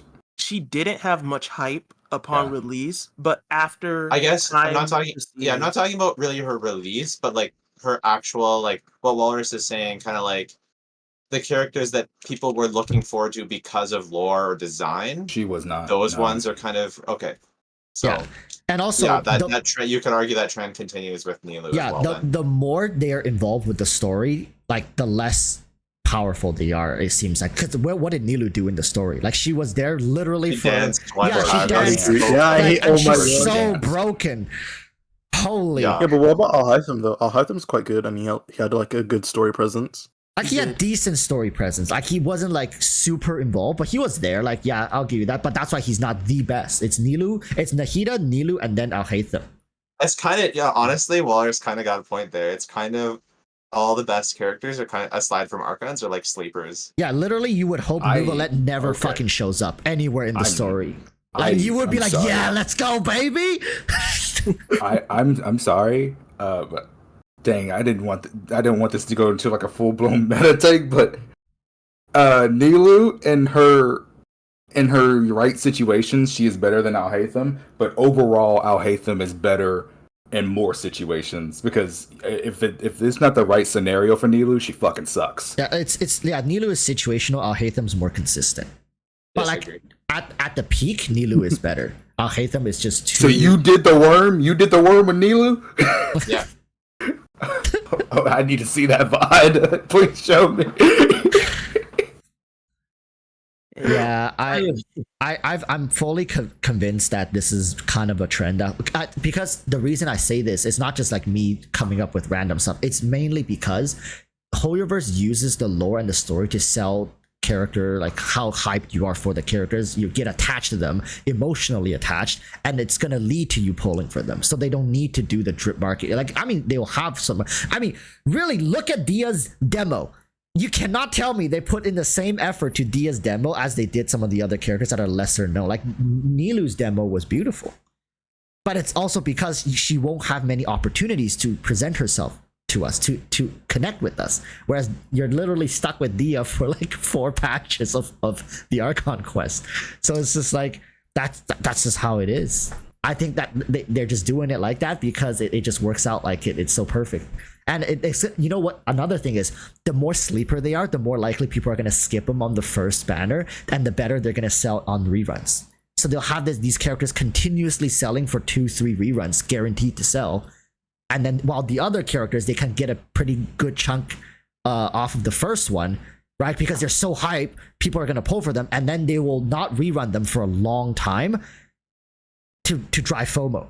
Essentially, for those who really like the character design and stuff, like they're gonna drive up the FOMO. And then the other one is the opposite: is they make you regret not polling for it, so then they'll sell you the reruns. It's part of the business how they do this, and it's worked spectacularly to balance sales. There's one character that didn't follow that, and till this day is still very strong and was extremely hyped. Hu Tao. She was extremely hyped, and she's very strong. Hu Tao actually. But she didn't have any story Yeah, presence. I was about to say she kind of just popped out of nowhere. She was hyped She because did. of leaks. I mean, she mostly. literally popped out of nowhere. They didn't even announce She really her. did. Everybody thought I was capping when I said she was coming out. I was like, oh my god. Yeah, because they did the Kaching thing. They run a Kaching banner for 2 weeks, and after that, it was just Hu Tao. Yeah. They didn't even show her in like the version trailer either. No, Like, they legit, didn't. there was nothing. But we for know her. Yeah. why they did that. It was because Yeah. the whole Chinese New Year, and they don't want to associate, Hu with Tao death and with. stuff. Yeah, exactly. Mhm. But she did just show up out of nowhere. That's a fact. But yeah. That was funny. Anyway, Walrus, you got yourself a good theory there. Oh no, there's only one character, and he's been in the side to my theory. Like I fucking hate it every time. I'm surprised nobody brought him up. It's Tartaglia. The man is literally the most involved side character in the game, and he is insanely good, even by That's true. nowadays standards. He's the only character true. that breaks this mold, and I hope, you see, the beauty is he's a Fatui agent. He's supposed to break the norm. That's why Arlecchino, if she stays as a Fatui, she might just be the next big thing. I'm telling you guys. I see what you're But if saying. she gets Yeah. reformed, then she's in trouble. Yeah, like if it's Wanderer, She'll then need- she's screwed. She's screwed. But Yeah. if she stays She'll as a need her Fatui, C6. She'll need her C6 baby character. You'll have to get a C6 baby. yeah, But what if Nouvelette has her in trial and he puts his thumb down and they kill her? Tragic. What? Hey, yo, what? What? He ain't going out like that. bro. Hoyoverse is gonna have to, like, Dawei is gonna need like armor truck transportation. Yeah, if he takes her out like that, no, you're gonna have to come in with some super elaborate way to take her out. Okay, speaking Okay, of so- which, do you guys like hate when they redeem characters? Yeah. The Yes. thing is this though, like, okay, Wanderer, right? He kind of got redeemed, but he's still a dick Yeah. at the end of the I mean, day. they have Is to it- wipe is it- his memory and then give it back to him. Yeah, we gave it back to him, but like, I mean, at the end of the day, he's still the same guy. He just rewrote basically history. I think that I wouldn't have liked it if it felt forced, but it actually felt kind of good. Like it was a good story. I don't know. Since because it was a good story, I don't mind it. Yeah. Like Wanderer is the literal embodiment of those Americans Got Talent thing, and then they got to tell their sob story to make up points for their lack of talent. It's like, yeah, I was abandoned at birth, and then like I had to live my life under a bridge, and they say this stuff to like, and that's Wanderer. Like he did all this horrible stuff, and then like you find out, oh my god, he was abandoned at birth, and he was manipulated to join the Fratria, and he's still discovering himself, and like he just wanted to be loved. Like, oh my god, like wait. That's like how I felt. It was kind of like manipulative. I was like, wait a minute, why are you making me feel this way about this character that I didn't really like? True. Yeah, Like, sure. the thing I hated the most is that they had to like erase every single bad thing Wanderer has done. So like it's not like he was ever forgiven for what he did. They just moved on from it. Like it just never happened. Only like the characters that didn't really care in the first place remember. And I just don't like that really. You know what? That's actually true. Because I keep sitting here talking about how he killed people, but if he changed history with Irminsul and the memories of everything, that means he never did any of the stuff that Well, he he still did in did. the past. So yeah, it was just a massive rewrite, and it Yeah, it's feels, a rewrite. It feels weird. You see, the But reason here's you the guys thing. But here's the thing: is the thing is that because of the greater implications that other people may have rewritten history, and like the Boar Princess and like different books show that there were other rewrites of the world before that. It's kind of a show don't tell thing where they really show that other people might have done that, and that it might get a bigger payoff down the road. That's why I don't mind it, because it's part of the overall lore, and it could end up being really, really cool. And I mean, for Jello, to ask you, how much of your original distaste and dislike for Wanderer kind of got shifted to Dottore once you figured out like that guy was really the ones pulling the strings behind it? I feel like a lot of people were able to forgive Wanderer and move on because of Dottore's involvement. Sure, scapegoat kind of thing. Yeah, like. And that's why they're like, okay, you know what, Wanderer, we're okay with you, but Dottore, goddamn, like, man, dude, okay. And they did kind of kill him. Well, he kind of he kind of unalived part of himself, and I don't know if that's like payoff enough for people, but he's like, Dottore is like the really like evil presence behind the scenes. It feels like he's like the puppet master almost. Sure. He's done a lot. At this point, I'm scared for Dottore. Like, he might be very good, manipulative, but I mean, Dawe he's got a full control. To this day, the thing I hated about Wanderer, and the thing I still hate about Wanderer has never changed, and it's his shorts and hair. Okay. That's some emotional damage. I kind of like Wanderer's design. Going after his barber. It was a bit of a cop out though, having Nahida deal with a lot of the Wanderer BS. I feel like a lot of that should have been handled in Inazuma personally, especially with his ties to Raiden. I would have liked to see a confrontation with Raiden. Maybe they're saving it. Yeah, there's a chance that we could still see that, but Wait, so you wanted to see Raiden with a chancla and smack the shit out of him? I just want to see them get together. That's a loaded gun. I mean, it's one of the interactions we've been begging to see. I mean, it's just like how we wanted to see Archons finally interact in the game. Like, we finally got to see that with Zhongli and Venti, if you didn't miss it. Yeah. We finally got to see that interaction. Or like Klee and Yoimiya, like, we saw that. Like, there's interactions within the world of Genshin that players want to see. And I feel like Scaramouche and Raiden is one of the big ones. So that's something they definitely have to do in the future. I have to go really soon, but I was just curious because we figured out Walrus cracked an actual pattern that the Holyverse has made. Can we infer anything about the characters coming up as to which one's going to be OP based on which one is being slept on the most? Like, we agreed that Nilou last time was a little bit slept on. Like, who out of the revealed characters seems like they could be the OP one? I'm just saying, I'm sorry, Jello, but Chlorine seems to be taking a lot of screen time. Okay, saying. Navia's gone. Like, Navia's actually gone at this point, isn't she? Navia is actually in the 4.0 trailer. Yeah, she I think people are hyped for Navia. Like, I saw like Asmongold was most hyped for Navia out of anyone, and he's like the epitome of a Genshin onlooker. That dude in the black fur coat and the little girl next to him has been He's not very gonna quiet. Be 4.8 teams. He's Those guys are not going to be good. There's no way. no. There's They've been actually real zero quiet. chance. They're very quiet right now. I'm saying, Jello, if this pattern sticks, those two seems to be the sleepers so I don't far. see I think it. your pattern Show might up break out of here. nowhere.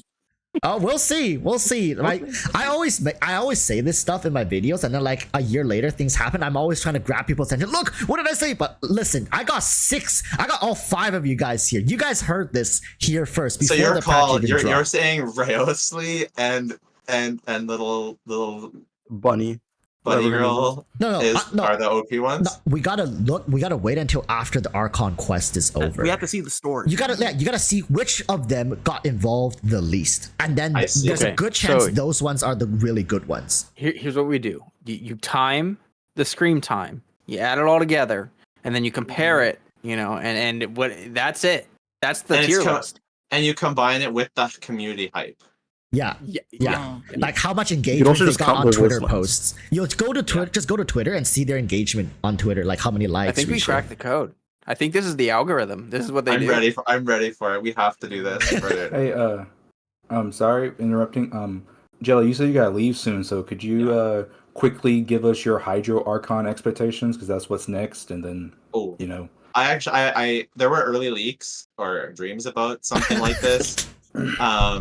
But usually those are wrong anyways. But based on the artifact set and based on the free to play craftable weapons that require healing, I think she's going to have HP manipulation, like taking away HP from your team or bringing. I don't think she'll be healing. I think she'll be taking away HP from your team, and I think she's going to be an on-fielder. An on-fielder, like a Like she DPS? sucks away HP from your team to do more damage. That's would what I be kind think. of That's what I think. interesting. That's a Yeah, new I think mechanic that they haven't that's really actually- explored. So my thing is this: do you think she's going to be? So you know how Nahida was pretty core to quite a few of the Sumeru characters. I don't think playstyle? it's going to be that way at all with her. For me personally, Yeah. Okay. my Yeah. prediction is she'll be more like Raiden, where she has a best team that supports her. Okay. I think that she'll be an on-fielder, and that she'll be really good, but I don't think that. I think she'll maybe have some utility, kind of like Raiden has some utility outside of being an on-fielder, but I think that primarily you'll run other characters to support her. Because I think Nahida was different because she's a brand new element, but there's already so many Hydro characters and so many support Hydro characters. I think they need an on-fielder. That's something else I want to ask you guys. So with Full Solar coming in, a Hydro Archon, and Hydro arguably being the best element in the game. Arguably. Hey, It is. some people No, still it argue. is. No, bro. No, it There is. is nothing better. It Not like I'm out here saying Pyro's the best. I know we're down there with fucking Geo, so don't leave me alone, okay? I ain't trying to fight you. So, anyway, arguably the best element. Do you He's think really she back on that hill. has stiff competition coming into the game, or No, do you she- think that she's just going to yes. crush them all beneath her No, feet? not possible. She won't The two best crush characters them. in the game are Hydro. She won't Mm. crush them, but I'm telling, bro, there's no way in hell they're gonna release a bad Archon. From here It's on not out, gonna be there's bad. no way in hell. But do to you say that she'll be the best Hydro is saying that she'll be the best character in the game. I think she'll Yeah. be the best Hydro at C2, like they've done with the other Sure, Archons. I agree with that. I'm I 100% think she- getting her C2. I think she'll 100% be the best Hydro in the game at C2. Okay. I'm When about, Flip gets his C2, I have to get C2 Raiden. There's just no way. I'm about to So- pull a stat go on. out here because I know Flip is gonna be like just rolling his eyes because okay, I know there's a difference between usage rates meta wise. Okay, go. What people like Oh to no. what people like to I'm use like meta wise versus strong characters. I know there's a very clear like separation between those two, right? And I know usage rate is going to be like a skewed metric. However, Yeah. if we're talking strictly about the Hydro Archon's usage rate, I think like here's the problem right now is if she is not going to have good synergy with Dendro, she might be in a bit of trouble because right now Raiden Shogun has limited interaction with Dendro. She could and she couldn't. She has two teams, but usage rate wise, she's oftentimes still used more in Raiden National, right? Usage rate wise. However, when it comes to False Lore, I would hope, like this is my expectation, I would hope she has access to all the Hydro reactions. As an arc, I don't want to see limitations for her in Freeze. Like, oh, she can only play in like these 2 reactions because they make characters like that. There are like characters that are strictly, let's say, in Freeze, but they can't work in other. There are characters that work strictly in like Aggravate. Like a good one are Electro characters. They strictly work with Aggravate, but not like Spread. It's just like I don't want to see the Hydro Archon have strict limitations to only have certain Hydro reaction teams. And she's going to have to rival Nahida because the metric I use right now are like CN usage rate. Right now, Nahida in CN has been back to back over 90% use rate. It's insane how much like meta slaves in China love Nahida, and it's just like the best options. Part of the best option we have right now when it comes to fast and efficient clears. And False Lore, she's either going to be like, if she's going to be like how Jello was saying, then she's going to be a tier below Nahida. Like there will be patches where she's really, really good, really reliable, and there will definitely be patches where she's slightly less reliable, and Nahida's still going to reign supreme. And that might be a problem for Hoyoverse to drive hype and excitement and sales for Full Soul, because it's like, oh, why not just pull Nahida? She's insane. She's still 90% or 80-70%, right, in usage rate. But of course, we know like when actuality, strength wise, it's a whole different discussion. But that's just my expectation. I want her to be more supportive. I would like, but expectations and what I want are also two separate things. But I would really love her to just be this perfect Hydro unit. That's, you can use her in like Freeze, you can use her in Vaporize, you can use her in Hyper Bloom, you can use her in Crystallize. Crystallize. yeah, she saves Crystallize at least for high. No, I mean like that's how I would love for this character to be, and then I can just never ever pull a Hydro unit ever again. You think Hoyoverse is gonna do that for us? Hopefully. I mean, like with Nahida, you never have to pull another Dendro unit. True. Yes. True. That's true, actually. And also, I think a lot of things people are overlooking are the Pneuma Osai, however you say them. Those mechanics. The light and dark. Light and dark. yeah, light and dark. Let's call it that, because if the mechanics are very like vital to the enemies, and then Furina is the only way to like consistently apply both of them and debuff enemies that way, her usage rate is just going to be like innately high just because of that. Mm-hmm. But the That's thing what I is was gonna this say. though, that's gonna be pertaining to like Fontaine enemies, right? Because we don't even know if that Numa is gonna work on enemies outside of that region. You know what I mean? So wouldn't that just make her like superficially strong for all of 4.0, you know, the 4 point whatever chapter, but then the moment we go to Natlin, she loses a good chunk of her strength. Okay, but yeah, it's either that or they make her like the uncontested best character in the game. So it's very, I don't know what I'd do if I was Hoyoverse. The thing is this, I would definitely hope that they would bank in her long-term success instead of like instant success with, you know, the Fontaine region and the Fontaine enemies, because we know we're going to see them. We're going to see them in the Abyss. We're going to fight them all over the exploration. Like, we're going to see a bunch of them. You know what I mean? So for that period where we're staying in Fontaine, she's going to be insane if like they focus hardcore around that factor of her. And don't get me wrong, and I'm not saying that it shouldn't be important for her. It should be important. She should be able to use both, you know? But I want that to be more of like a gimmick and not part of her like core overall gameplay. Because the thing is, I want to leave Fontaine, like, we'll leave that area of the story, and then, you know, we're getting Natlin enemies, and then I'm like still trying to depend on that. It's a catch-22 for real, because like if they make the mechanic just a gimmick, it's just a gimmick, and it's annoying and it's stupid. But if they make it more than just a gimmick, then it's more than just a gimmick, and it's annoying and it's stupid. So I hate this stupid light and dark Numa thing. I hate it so much. It feels like the game's becoming more like Honkai Impact, which I don't like. where you need specific characters for specific things. That's true. I mean, right now we don't know the extent of the light and dark system yet. We'll know soon, but we don't know the extent of how Well, far like 3 it'll days. reach. Yeah, in a few days we'll have an idea, and then later patches we'll see if it's like stupid important for defeating certain enemies. And don't get me wrong, I'm expecting it to be able to help us speed up the process for defeating enemies in the future that will release in Fontaine.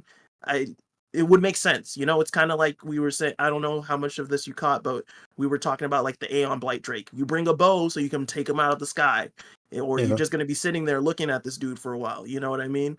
So, But yeah, go. No, I'm just gonna meme. You can just get Wander and fly up to him and attack him like that. Yeah, that's true. There are a few workarounds. You know what I mean? So You there see, are but some the- nice yeah. workarounds. But they are And that's what I'm limited hoping. 5 stars, right? That's the limited 5 stars that you gotta pull to have that advantage. True. And that they're gonna do that same thing in Fontaine. Hey, you want to fight against this enemy that's very weird and annoying? Why don't you pull this character to deal with that? Right? And then they would love it. Like, okay, pull them, then we have no problems. That's how they design the game. They love it. they what's that say? Like, they design solutions and then they design problems to sell you the solution. Yeah. Yeah. That's it. But yeah, but like I was saying, I just don't want her to I don't want that part of her kit to be the biggest selling point. That's what I'm saying. You know what I mean? Yeah. I want the I want the core that we will actually be playing with for years to come, even when we're outside of Fontaine and not dealing with that energy, that system, the light and dark system anymore. That's what I want her to be solid in. If she's solid in that, I'm happy. And then she just has that perk of that light and dark system being able to proc both by herself. That's a W for me, in my opinion. But yeah, that's me. Yeah, anybody else have thoughts on the Hydra Archon? What you're hoping for, expectations? Yes. Other than me really thinking that she'll probably be the definitive best Hydra in the game at C2, because they're scummy like that with the Archons. Yeah. I'm with Walrus, and I'm really, really hoping that she can be played in multiple teams. That way she can have that longevity. Because if we ever go through a dry patch where Freeze has sucked like 3 patches in a row, but her best team is Freeze, that's gonna fucking suck. But if we ever go through a patch where you really don't want to bring Pyro, but her best team is Vaporize, well, guess what? That's gonna fucking suck. So I really want her to have team flexibility. That's true. That's fair. Yeah, I mean, it's water. It should be flexible, right? Tell that The to thing is, though, Candace. Oh my god, don't bring up Candace. Hey, hush. We don't talk about That it. was one of my But, biggest disappointments ever. I was looking forward to her. she It was just does- like Dia, man. It was like, Yeah. But the Hydra Archon does actually, I'm not going to say she will, but she does actually have the potential to become the best character in the game just because she's fucking Hydra. She has the I potential. hope she is. yeah. No, she does have she But- has a lot of potential. I'm hoping Nubalette is not too far behind. That's fair. They just make him a Shenhe. Hydra Alright. shit, huh? But would a Hydra Shenhe be good? Hydro Shenhe. Sometimes. Wait, Yeah, it depends. Not on Bloom teams. I guess Yeah. it would Wait. depend, yeah. Ayato mains would be winning. That's true. True. I You mean, gotta be careful with that. Tartaglia is just like the man is just always Yeah. catching W's left and right. He is catching W's. Oh, anyway, I want to change up the topic order a little bit. I'm going to tweak it real quick. So I want to just do a quick open discussion over any topics that we may not have covered that you guys want to discuss. If you guys have anything you want to bring up, feel free. Floor is open right now. So Can we really quickly get Flip? Can you give us a quick summary because you got in here late? Can you give us a quick summary on how you feel about the exploration being half underwater? Yeah, okay. Because the thing is that underwater mechanics and a lot of games usually are just not good. So it depends on what Hoyoverse is really trying to do with the underwater exploration. Are they trying to make it a deep immersive system in which it has multiple layers and is Like, because the overworld exploration in Genshin is quite limited with the puzzles. So I don't think there's gonna be a good way for them to make the underwater exploration that good, and that's why I'm kind of like, it's just really scary. And also, underwater movement in general is like feels horrible. So I don't know. I'm just really scared for it. We'll see. You know what's gonna suck? What? When they make fucking Fiorina have like a fucking her skill like moves super fast underwater, and her C1 gives her 2 things of that skill, so she's gonna be the underwater fucking Yalan. That would be great. But if you don't pull her, then it's like that doesn't matter. Yeah. Everybody pulls the Archon, right? Right? I'm still yet to pull Nahida. Wait, That's a really? shame on you. Really? I don't like Nahida. But how do you hear the inner thoughts I hate her. of the NPCs? You gotta Yeah. read their minds with her don't skill. That's care a about huge NPCs. part of Bonus the dialogue. content. The NPCs for a reason. Yeah, but you're missing bonus dialogue from like even Yeah, like the main the characters. lore. Come on. I don't read anyways. The fuck. Oh, Hey. what? Wow. Don't tell me you You pay played the people to wrong play game. your game. Okay. I don't pay people to play my game. I just skip over everything. Oh my I make goodness. I make them do it for free. Oh no. You need to get on that. You need to get on that Lay 7 subscription service. He's running a business. Yeah, you don't know Flip, but I have people who play the game for me. I just slide them a check. No way. Oh, I should do that. I I refuse don't, to explore. I'm sorry. This I man is about to refuse. start a whole business. I refuse to explore. Yeah, Flip. Imagine you go to bed and wake up with 100% cleared with all the Primo Gems rewards in a sub region, and now you can go back with all the waypoints like accessible to you, and you can go see whatever you want, do whatever you want. One of my friends actually did that for me. It's amazing, isn't They it? they finished all of my Monster, all of my Leeway, and all of my Inazuma, and did all my hangouts Hey, just yo, because they hold were on. bored. That's a friend I need. They also got the catch for me. Yeah, it was wild. What? The catch? Yeah, they No, fished for like that's 3 too days much. to get it. I'm sorry, that's too much. Nah, there's more. There's more now. There's the pipe weapon. That that Oh, weapon's gonna be yeah. hella Oh my hella God. busted. Is that That another is coming spear weapon? What was that weapon? It's a sword. Oh, it's a sword. It's a sword, Wow. yeah. Oh my god. Yeah. It's gonna be the most broken ass sword in the region. Best Wait, 4-star do you weapon. know what it does? You know I have nobody no talks idea. about that fish bow? The from Sea Lord? Subaru? Yeah. No, Yeah. the fish bow. The No, it's sword a fish fish bow. The Yeah. swordfish bow. fishing. Oh, I what? actually don't know what that does either. Yeah. Nobody knows because nobody cares about it from Subaru. Did no one get it?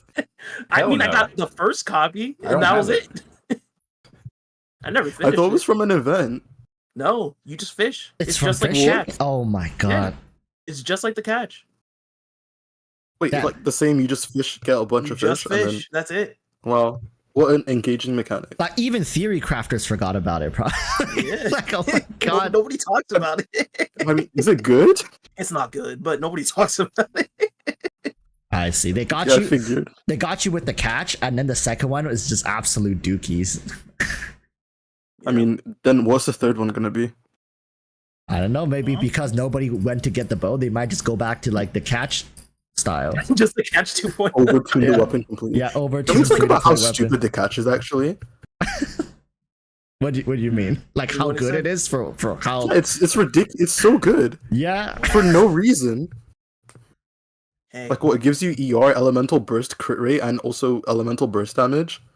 Mm. hey, Wait, I'm happy. what weapon type is Furina? Does anybody know yet? Anybody? Any Sword. dreamers? Sword. Sword. Did you just say sword? Sword. Wait, what's the free weapon again? The fishing weapon? Excuse me? The sword. Oh, Hmm. it's also a sword. What was Raiden Shogun again? What was the free fishing weapon? Well, I see what you're trying to say. But Also, Sumeru it's a- is a That is Venti. bow, actually a very good and point. Nahida Yes, doesn't but use a Sumeru bow. was a bow, but Nahida didn't use a bow. That's why it was shit. But Tignari uses a bow.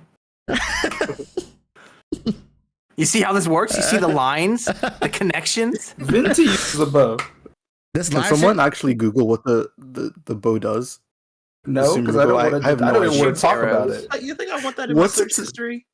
What is the name of it? Okay, hold on. What is the name of it? Does anyone know the It's- name? It No, I shoots don't. arrows. I don't want to talk about it. Just search Sumeru fishing bow free to And play. literally, I'll pull it up. I'll pull it up. Sumeru. God damn. Yeah, I if the weapon type lines up with the Archon, I'm pretty sure it's gonna be good. That's gonna be the free to play weapon for the Archon, just like what Raiden Shogun was with the catch. Okay, are you ready for this flip? Yeah, I'm ready. Okay, so this is the passive. It triggers the Flow Rider effect. After I know what that using means. After using an elemental skill, it deals 80% attack as AoE damage upon hitting an opponent. Flow Rider will be removed after 15 seconds or causing 3 instances of AoE damage. Only one instance of AoE damage can be caused every 2 seconds in this way, and you can trigger the Flow Rider effect at once every 12 seconds. What is it What? substat? Wait, What is did it just substat? say? That's so dumb. What is Why the is there an- substat of it? Let me see. I think it's attack. I'm pretty sure it's attack. Is it? A bow for no one. Great. Who knows? Like literally, maybe, I can't. maybe Lenny's gonna use it. I don't know. I mean, it sounded like Yeah. it was kind of meant for Tignari, maybe, but they put it like a weird internal cooldown on the effect, right? It's like 2 seconds. That's dumb. They say its energy recharge was a Yeah, substat. it's ER. It's ER. who is meant to use this? Tignari It's needs ER. 0 ER, so great. Yeah. Hmm. Hey, it is what it is. Hey, it's AoE damage, right? It's for Venti. Oh my god. True. And the energy recharge to get his burst back. Ah, I see. I see. They went back to overcorrect because they didn't have a fishing weapon for Venti. Mm. Ah, so that means Nahidas is coming eventually as well. Yes, in Natlin. In that, yeah, the Nation of Fire. That's what the Dendroid gets reminded. You're gonna fish in the volcanoes. Yeah. Actually, that'd be kind of baller. I'm not That would gonna be lie. cool. You know, that's a good I'm not idea. even gonna lie. If we fishing in volcanoes, I'm down. I'll fish all day. Oh man. Okay. But yeah. So I think that will do it for open discussion. So before we get to the roundup, there is something I did want to discuss. Even though we didn't make it a topic and for the main thing for this Tavat Summit, it is something I do want to give its own podcast series eventually, and that is actually Honkai Star Rail. So I wanted to get you guys' thoughts on the development of Honkai Star Rail versus Genshin. I know we've Let me already discussed it start. a little bit. Let me Go start. for it. I don't play the game, so I do know zero you don't. I do comment. not play the game either, but I do know a lot about it because all my friends play it and they're trying to get me to play it. Well then, Well, Oh, I Walrus. play every day like you, Final. yeah. And like it just really seems like the reason why Honkai is getting so much more quality of life and just things that just feel nice is because, like you said, Genshin has so much more to do. If Honkai didn't have this stuff, why the fuck would we even play? Other than the Well, turn- yeah. other than Yes, liking but also- turn-based. I do want to say different development teams, and once the game code is written, it's harder to fundamentally change like the way the systems work. And so like Star Rail had an opportunity to learn from what Genshin had already done and fundamentally write the code from the ground up in a better way to affect the quality of life of the game. So that is a big factor. But they're adding. You haven't seen it because you don't play anymore, Flo. But maybe you have. Like next patch for Star Rail, they released like what they're gonna do for Star Rail, and it's like a fuck ton of things. Like they're Yeah, adding I'm- next patch. I'm sure, and also again, different development studios, they're probably going to have different goals and stuff like that. And then one thing I do want to bring up is that the content for Star Rail takes less development time to make. It does. So they do probably It have does. more free time and more resources. Like I do assume that once we finish the main story and regions of Genshin, they will take those development resources and just start putting them into more quality of life and more stuff like that, which is a little bit funny because it's like maybe we won't get like certain really good quality of life until like the end of the game, but like it is 3 what it years. is. Yeah. yeah. Waiting 3 years for a skip button. Oh my god, not to skip, but okay. The thing about Honkai Star Rail in comparison to Genshin Impact is I think Honkai Star Rail cut out even more fluff. Genshin has a lot of fluff in it, meaning like they're trying a bunch of things to see what sticks, what doesn't. But since it's in the game, it's in the game. Like right, like, and they're gonna continue. And there's some people who plays it, and so, like I'm talking like maybe side quests or really obscure like tasks that they get you to do. Honkai seems like it's much more clear cut on what they want to put in the game, and but however, at the same time, due to its combat mechanics, the game for me has gotten very repetitive. Very quickly. I'm basically watching the game as opposed to playing. I'm playing the game even less.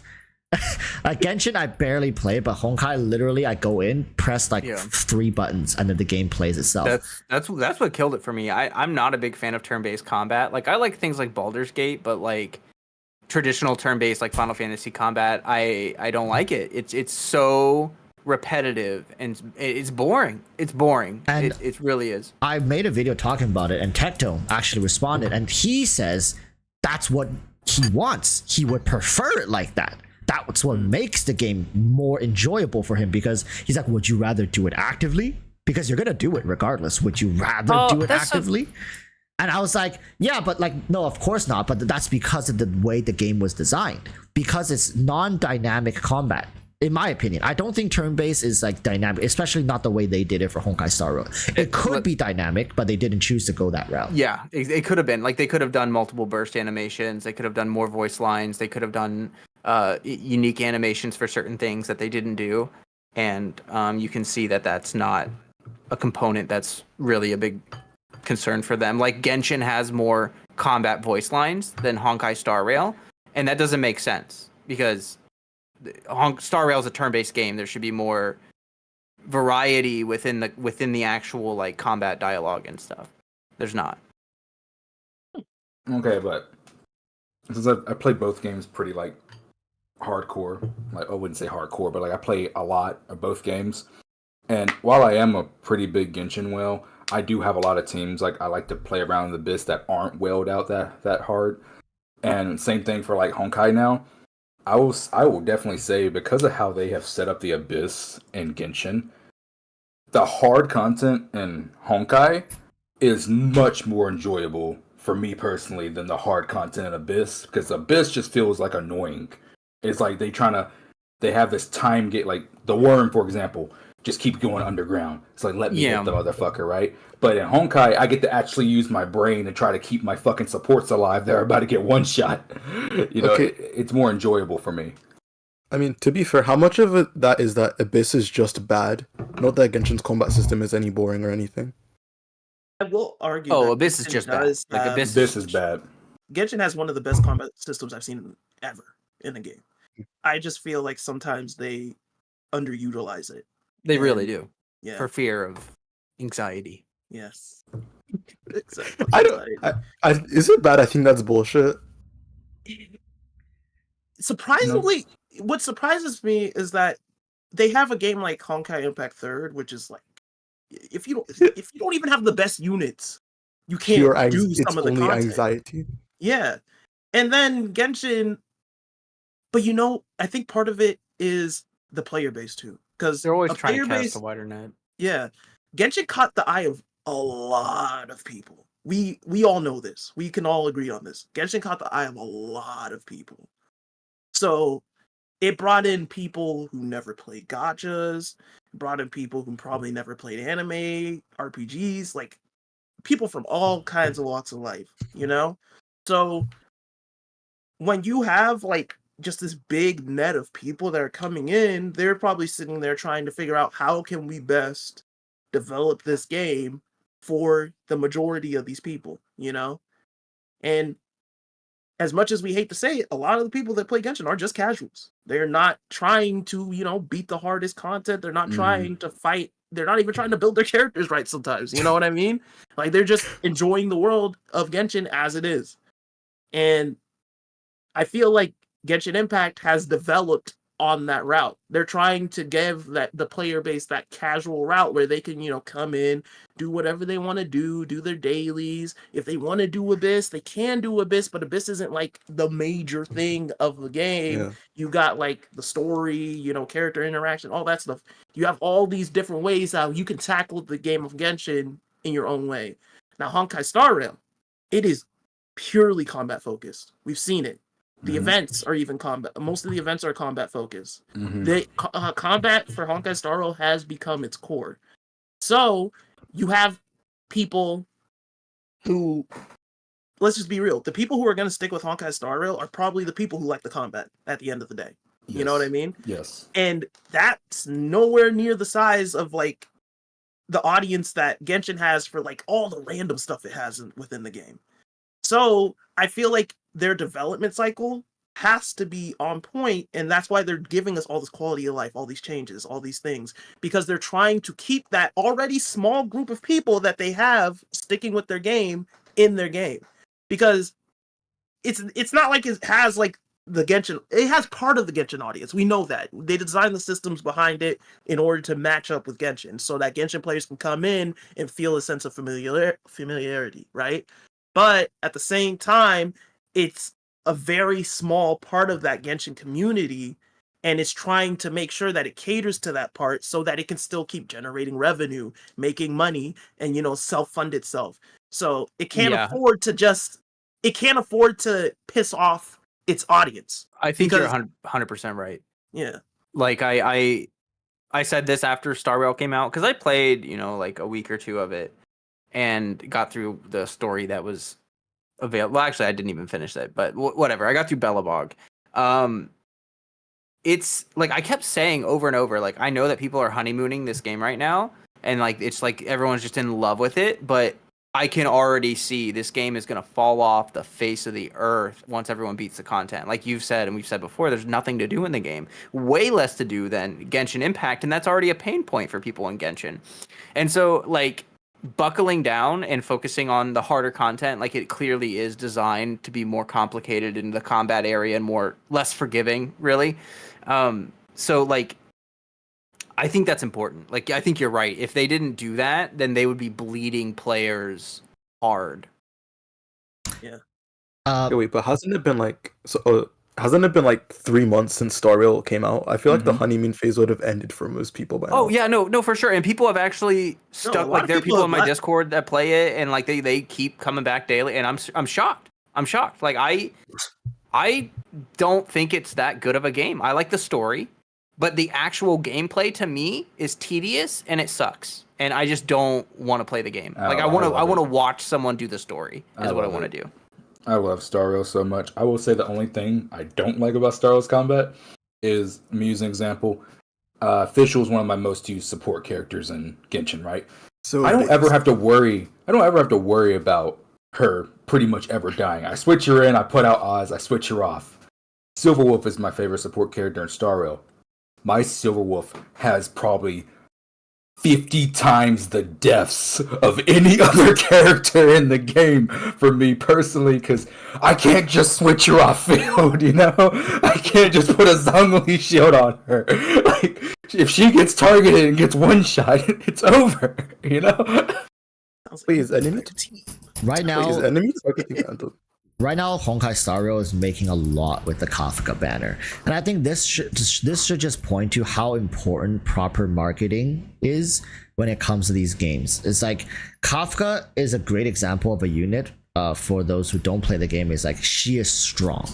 She is a strong unit combined with her like character trait, which is the Dami Mommy type.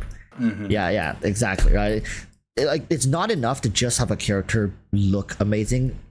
Dia, that's itself is not gonna sell a character. Let's just be honest, right? You cannot just but if you make a character super OP broken but looks like absolute trash, which actually for Hoyoverse that's just not a problem, because none of their characters look like crap. They all have great appeal. So Hoyoverse has one side of the formula always down. It's now just the other side of the formula, right? Because they all look good to a certain degree. Now, but do they all perform at the same level? I mean, you can argue that Bennett looks bad, but he doesn't look too bad. Like he's not like a cardboard box. Let's just say like he's not absolute trash. Then I mean, you can find adorable aspects to the character, right? Right. So it's just Hoyoverse right now. I think they're very clever with how they're driving Honkai Star Rail's character performance as opposed to how they drive Genshin's character performance. Like if they dropped a character like Dia in Honkai right now, that kills all the momentum. Like imagine Fushuan. How many people here knows Fushuan? Right? Imagine Fushuan comes out and she's like Dia level. That's it. The game is like I know she's not. But imagine if she were. That kills all the momentum, and then like Hoyoverse would never financially recover from that. But that's why they cannot. It's truly unfortunate, but Star Rail is gonna have a fuck ton of power creep. Yeah, like a fuck ton. Like it's gonna be power creep almost every patch or every other patch. But like that's how they keep the game going. The thing is, like drawing a very modern example with that is Jingyuan versus Kafka. The whole power creep discussion right now is revolving around their E0 free to play performance, which there's a huge power creep there. It's like about like 25-30%, like more efficient. No, there's a major disparity. Yeah, he needs his light cone. Yeah, but then if you look at E0 S1, suddenly it goes down to maybe around like 10%. Which would you say a 10% difference in power is a power creep? Maybe if you stack that for 5 patches in a row, right? Like 5 patches later, another lightning DPS unit drops, a lightning hunt unit drops, and is like 50% stronger than Jingyuan, even at E0 S1. Then we got a problem on our hands. But you see, the problem is Star Rail doesn't have the traction nor the momentum that Genshin had. And I've also talked about this. And that's a big problem for Hoyoverse when you look at it from a 1 year, 2 year, 3 year perspective. What are the only, like, out of all the gacha games throughout history, the only solution they've ever been able to come up with is power creep to that problem. That's the only, and Genshin is an anomaly among anomaly. How the game is still selling characters from 2-3 years ago today, while also sustaining the amount of sales they have for modern characters, meaning that Genshin has not bled revenue for characters that are 2-3 years old in a gacha games, nor are they losing revenue for modern characters, because people are both still pulling for new characters as they are pulling for old characters. What gives? What the fuck? That's unheard of. Like, all future developers for gacha games are probably just taking notes all day from like how Genshin is running their design model. But Genshin has been piggybacking off of their success and momentum to be able to achieve this. Nobody's going to pay the bills if nobody's here to pay the bills. And Honkai is going to run into that issue relatively soon. I feel in a couple more patches, how many more people are still going to be here, like die hard pulling for every single character regardless, especially if they're also trying to pull for Genshin. And then Wuthering Waves comes out. I will say, and that's another yeah, go. Honkai Star Rail is not going anywhere. It's going to be like Impact there, where it's around for years to come. Oh yeah, because Honkai diehards are Honkai diehards. They're not going to leave the game. So of course, Star Rail's on definitely. I agree that it's going to definitely be on a downward trend in the coming years, but it's still going to be around, just because of how diehard the Honkai player base is. I don't doubt that, but I do suspect Honkai Star Rail. It will be interesting to see, especially now that the Kafka banner is happening. Once Fontaine hits for Genshin, to see if Honkai Star Rail starts taking a hit for characters after Kafka, because I imagine it should. Since it's sharing quite a bit of the player base. That's going to reach a point where even free-to-players have 2-3 teams built up. That's the break point. You know, though, for real, though, people expected that after Hu Tao and Ganyu. They were like, well, the game banners are dead now. Like, there's no other banners anyone's going to pull on. And people were so wrong about that. Yeah, that's true. That's true. It's going to be interesting. I mean, but yeah, we are talking about a dynamic between 2 games now, instead of just, like, 1. Yeah. So, well, yeah, you got to also understand that push comes to shove, Star Rail is just gonna be like, "Hey, yo, Genshin, can we borrow $1 million real quick?" You know, like I think that's actually a pretty good thing, though. Is I mean, like even though it's a niche title and it's more niche than Genshin, like you don't have to necessarily worry about the funding and like, oh, is this game just going to get straight up yeeted and deleted in like a year? Yeah. I think that's good. That's good. I know people complain that like, Hoyoverse has so much money, but like there I mean, are it's a good upsides to thing, that. though. It lets them experiment. Yeah, is- I mean, yeah. I think And it's a like good for thing. real, like we wouldn't be able to have like I think everyone's mentioned that this game like Star Rail appeals to the people that are more meta oriented, that like the more hardcore combat experience, and like we wouldn't have that if Genshin weren't so successful. So like really, the people that were disappointed in Genshin kind of funded their own game. You are kind of right. Yeah. You are And, right. and there's Zenless Zone Zero. That's Yeah, like Zenless Zone maybe Zero. coming out next year, I think. The Give or story take. stuff that they're doing with excited it, for. it looks really good. I'm excited for the story elements because they have this really cool mix of like comic panel art versus animated scenes or whatever, and it looks really cool. Why are y'all excited? I'm gonna dread the day Zenless comes, because then I have to make Genshin, Honkai, Star Rail, and Zenless content. Dude, I'm gonna die. There's no Wait, way are I you, can are play you all three. skipping Wuthering Waves? Hey, yo. Bro. Are you just gonna completely Okay, but- skip over it? Honestly, like, you might not want to skip the Wuthering Waves wave, at least. Yeah, Like, don't. You kind of want to Okay, be there for the wave. I'll be Punishing there Grey for the Ravens is wave. like number 2 right now on. I'll be there for the wave, but when the storm's gone, I'm out. I'm out. You know what? And Okay, also, but what could also just be the next Tower of Fantasy. it might be, Yeah. yeah. It Right might now, be, but like you want to be there for the initial wave, though. I don't Yeah, know. I yeah. trust it though for real because Kuro Games, their management of PGR has been really good, and they it's hard to argue with it. They're pretty friendly to free to play. I'm not sitting here and saying that Wuthering Waves is gonna be trash or it's gonna like flop, but it's damn near impossible for it to ever be on Genshin's level. oh yeah. I'm sorry. Yeah, 100%. It's too hardcore. Just looking at the game, like even movement has mechanics. What the fuck? That's Yeah, like there's like parkour and 50% stuff. people are already not gonna play that. It's too hardcore. I like the parkour mechanics in it. I think that's interesting, but I do understand. And like really what it is like Genshin existed in a bubble. It'll never happen. No other gacha game is ever going to have the success that Genshin has. I agree. It's gonna be way too diluted in the future. The market's gonna be unless we way have too COVID again, diluted. unless everyone ends up in their houses again, stuck in it, you know. No, even then though, like, because right now, if you're like, oh, I'm stuck in my house, I don't know what I'm gonna possibly do. The modern there's days, more options now. yeah, there's so many more options, not just in gacha games, but just things to do in general. Yeah, we've had a great year yeah. for games. Our like society has developed to a point where there were like even traditional services, live streams and stuff, like all that stuff, they've gotten more comfortable with people staying at home. They've developed features for entertainment for just stay at home people. Is like the last 2-3 years, a lot of companies poured a lot into making sure like, hey, if people don't want to go out or they can't go out, you can do stuff at home, not just for gacha games. And on top of that, there's been so many more gacha games come out and just solo titles as well. It's you have so many more competitions nowadays. It's crazy. Yeah. Never it'll never happen. And people have fallen for that trap once. They're not gonna fall for it again. Oh yeah, I mean like for like Snowbreak Containment Zone came out. I don't know if anyone's tried that one. It's like the shooter gacha, and it's pretty good. I tried it out. I don't think I'm gonna stick with it. It's but already like dead. the banners are like the wishing system is like literally the same. It's got the same pricing as Genshin and everything, and it's like, Yeah, what are you trying to do here? Literally, No. people are copy pasting Oh. Genshin Impact. Yeah. People are All trying due to respect to- recreate a fraction of Genshin's success. That's all they're trying to do. Yeah, all due respect to the people who play Snowbreak, but I went on Twitch the other day, bro. It was like, it was last week, Friday night at 8 p.m.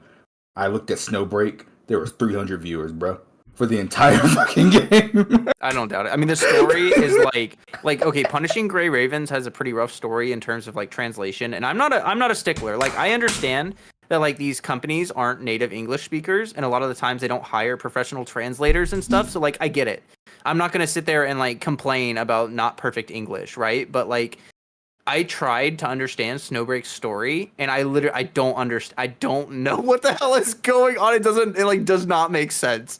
So like it's really one of those games that like you have to just love the gameplay, and it's cool. Like it's good gameplay, but I don't think it's gonna like hook anyone.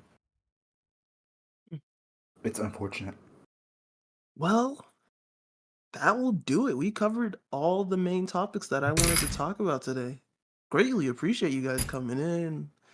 Flowcat, Walrus, Flip, Lay, and even Jello, even though he had to dip early. Greatly appreciate him coming in. Thanks for having me. Well, Yeah, no it's problem. man, Walrus's no problem. fault. What? do you mean What do you mean? it's As soon look, Jello was gonna stay for like 10 more minutes because I was texting him while we were talking, right? But the moment Walrus said usage rate, the moment he said usage No rate, way.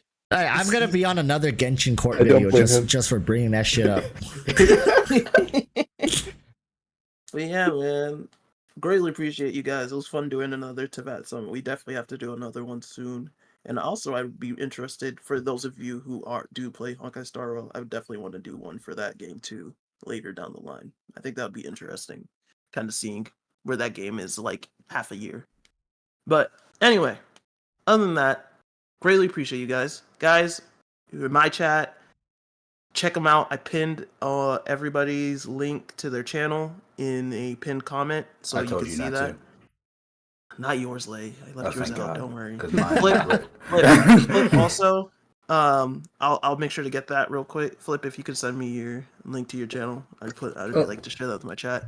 But yeah, again, greatly appreciate you guys. Lay, thank you for organizing this, even though you had to drag me across the finish line. Mhm. Greatly appreciate you too for getting all the guests together and everything. And yeah, if you guys have any last minute things you want to say, hey, let it out. Oh yeah.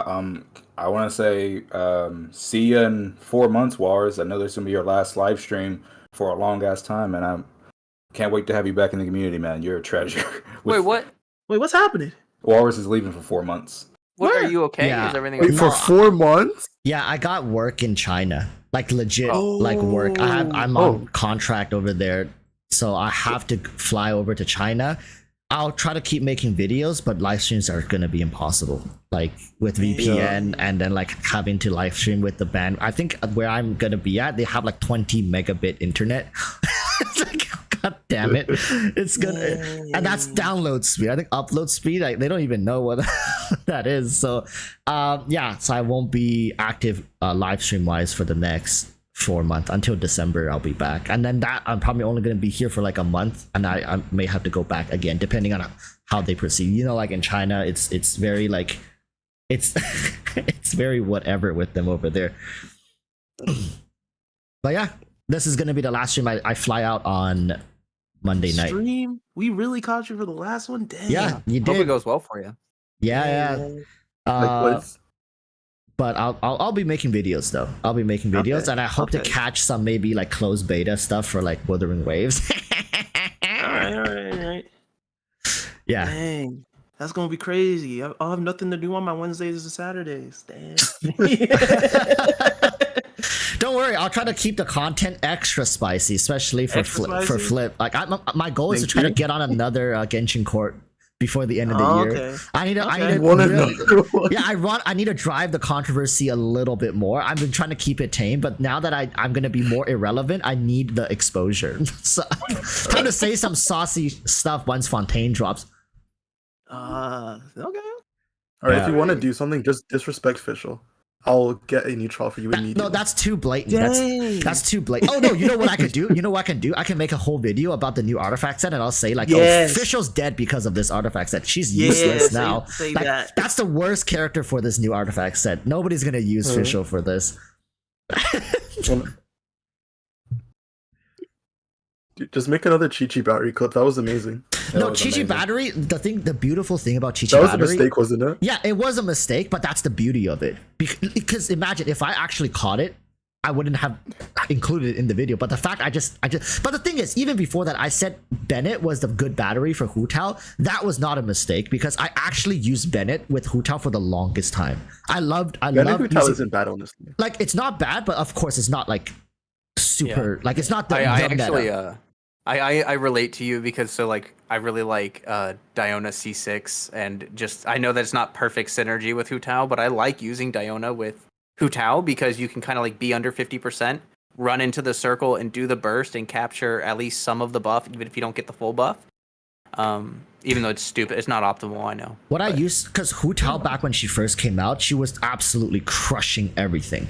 I got her. Oh yeah, it didn't matter. Yeah, It didn't matter. I got her C1, and then with her signature weapon, and then what I used to do with Bennett was I know when I got Hu Tao low enough, she had 2 charge attacks, maybe 3 if I was quick enough to squeeze in there under 50%, and it was huge damage. But of course, once she got above 50%, then you kind of lose. But it was just like the give or take, and Bennett charged her ult back so fast that it was just like it was so comfortable playing those units. I didn't find out about Albedo a little later on. It was somebody from my chat. It's like, yo, Walrus, you gotta try, like, drop fucking Bennett and slap Albedo in there. He's just better. And I was like, no way. I didn't believe it, and I tried it. It's like, oh my god. Yeah, that was the original OG's team. Yeah, and Albedo's then then I started playing Albedo, Zhongli with Hu Tao like that. That's how it evolved. But yeah, the whole Chi Chi battery thing, it's beautiful because it was a mistake. But now that I know it, I ever since then I've definitely been more careful when editing my videos and stuff like that. So it never happened. But then it's like I've been saying with my chat, I need to like actually monetize merch with Chi Chi battery. Like imagine just like having a little like a battery with Chi Chi's like talisman on it. It'd be like, oh my god, I'm the Chi Chi battery guy, and I love every second of it. It's amazing. That'd be awesome. It's one of the most popular memes as well. You know Oh what's my sad God. though, Flip? You know what's really sad? Walrus didn't even know it was a fucking meme months later until I told him on live stream while we were No, talking. it's true. It's true. Nobody told me. Really? Like nobody in my actually. It was funny because I was so confused. There was a period of time where every video I posted, people would spam Chi Chi battery, and I had no idea what they were talking about. I was like, okay, like, and every video I was like, okay, maybe it's like a new trend or something like that. But I didn't, because I didn't know about it, and I didn't bother looking it up either, because I'm not like a huge like these kind of meme, like, you know, my videos, I don't post memes that often. Yeah. So it's like I never bothered looking into it until one day Lay, because I know Lay, and at that point I'd known him for like many months, and he was like, you know, Walrus, you're a huge meme in the community. I'm like, what the fuck are you talking about? And then he told me about, he's like, yeah, you gotta search up like Chi Chi battery, like your Chi Chi battery, you know that, right? No, I don't. And then no, just go search it up. And I searched it up and I reacted to it live because it was Zajev who first like blew it up, right? And that's how I even knew Chi. It was like 7 or 8 months later from when Zajev first reacted to, and then there was like and then I found out how Ziox reacted to Zajev, who reacted, like it became this whole like reaction meme, and I laughed pretty damn hard. It's hilarious looking in hindsight, because I didn't even know I made that mistake in that video until like Lay told me about the meme that it had become. Then I realized like, oh my god. But by then it was way too late. I don't even try to explain it nowadays unless somebody like uses it as like legitimate argument against memes. Like people say like, yo, imagine still talking about meta or like stuff like when you literally suggested Chi Chi as the battery, and then I have to explain. But most of the time people come in for like a good laugh. There's like, lol, it's a Chi Chi battery guy. Like, yeah, that's me, Chi Chi battery guy. It's like part of my identity now, which I think is cool. I like it. Nothing wrong with that. Nothing wrong with But that. how does it feel, Walrus, to know that at least one person in this world, you made them play Eula and Chi Chi? I think it's definitely more than one. It's definitely more than one. That video actually had more views than I would like it to have.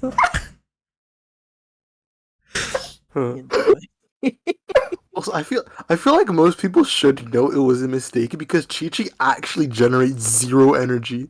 Yeah, That's the thing. There's casuals who don't know that. yeah, that's the unfortunate thing. It was like a lot of newer players. I went back to the video and read through the comments. Some people was like, wait, like I've been trying it, like I must be doing it wrong. Like, what weapon do you use? Like, I'm not generating like it's not battering my Eula very well. Yeah, so I mean, like, but for real, if someone's that casual that they don't even know that that's wrong, then that's probably an upgrade from what they were doing previously anyway. Honestly, like you get Superconduct and you get Chicho and Clam, and then you have Fizz Shredded Clam procs. Best team ever. I actually had a really good team I liked. It was Raiden, Chi-Chi, Jinyan, and Rosaria. And it's a really fun, like, Superconduct, Clam, Chi-Chi physical driver team. Wait, run that by me again? Raiden, Rosaria, Xinyan, and Chi-Chi. Chi-Chi's the driver. That is wonderful. Yeah, it's a great team. It's really fun. I guess This- that's one of the beauties of Genshin is the team building. It's At the the end of the Yeah. day. it's beautiful until they bring back the 3.7 Abyss, but on crack with Never the again. light and dark elements. Never again. Oh, Dude, those- I hope they don't make it that bad.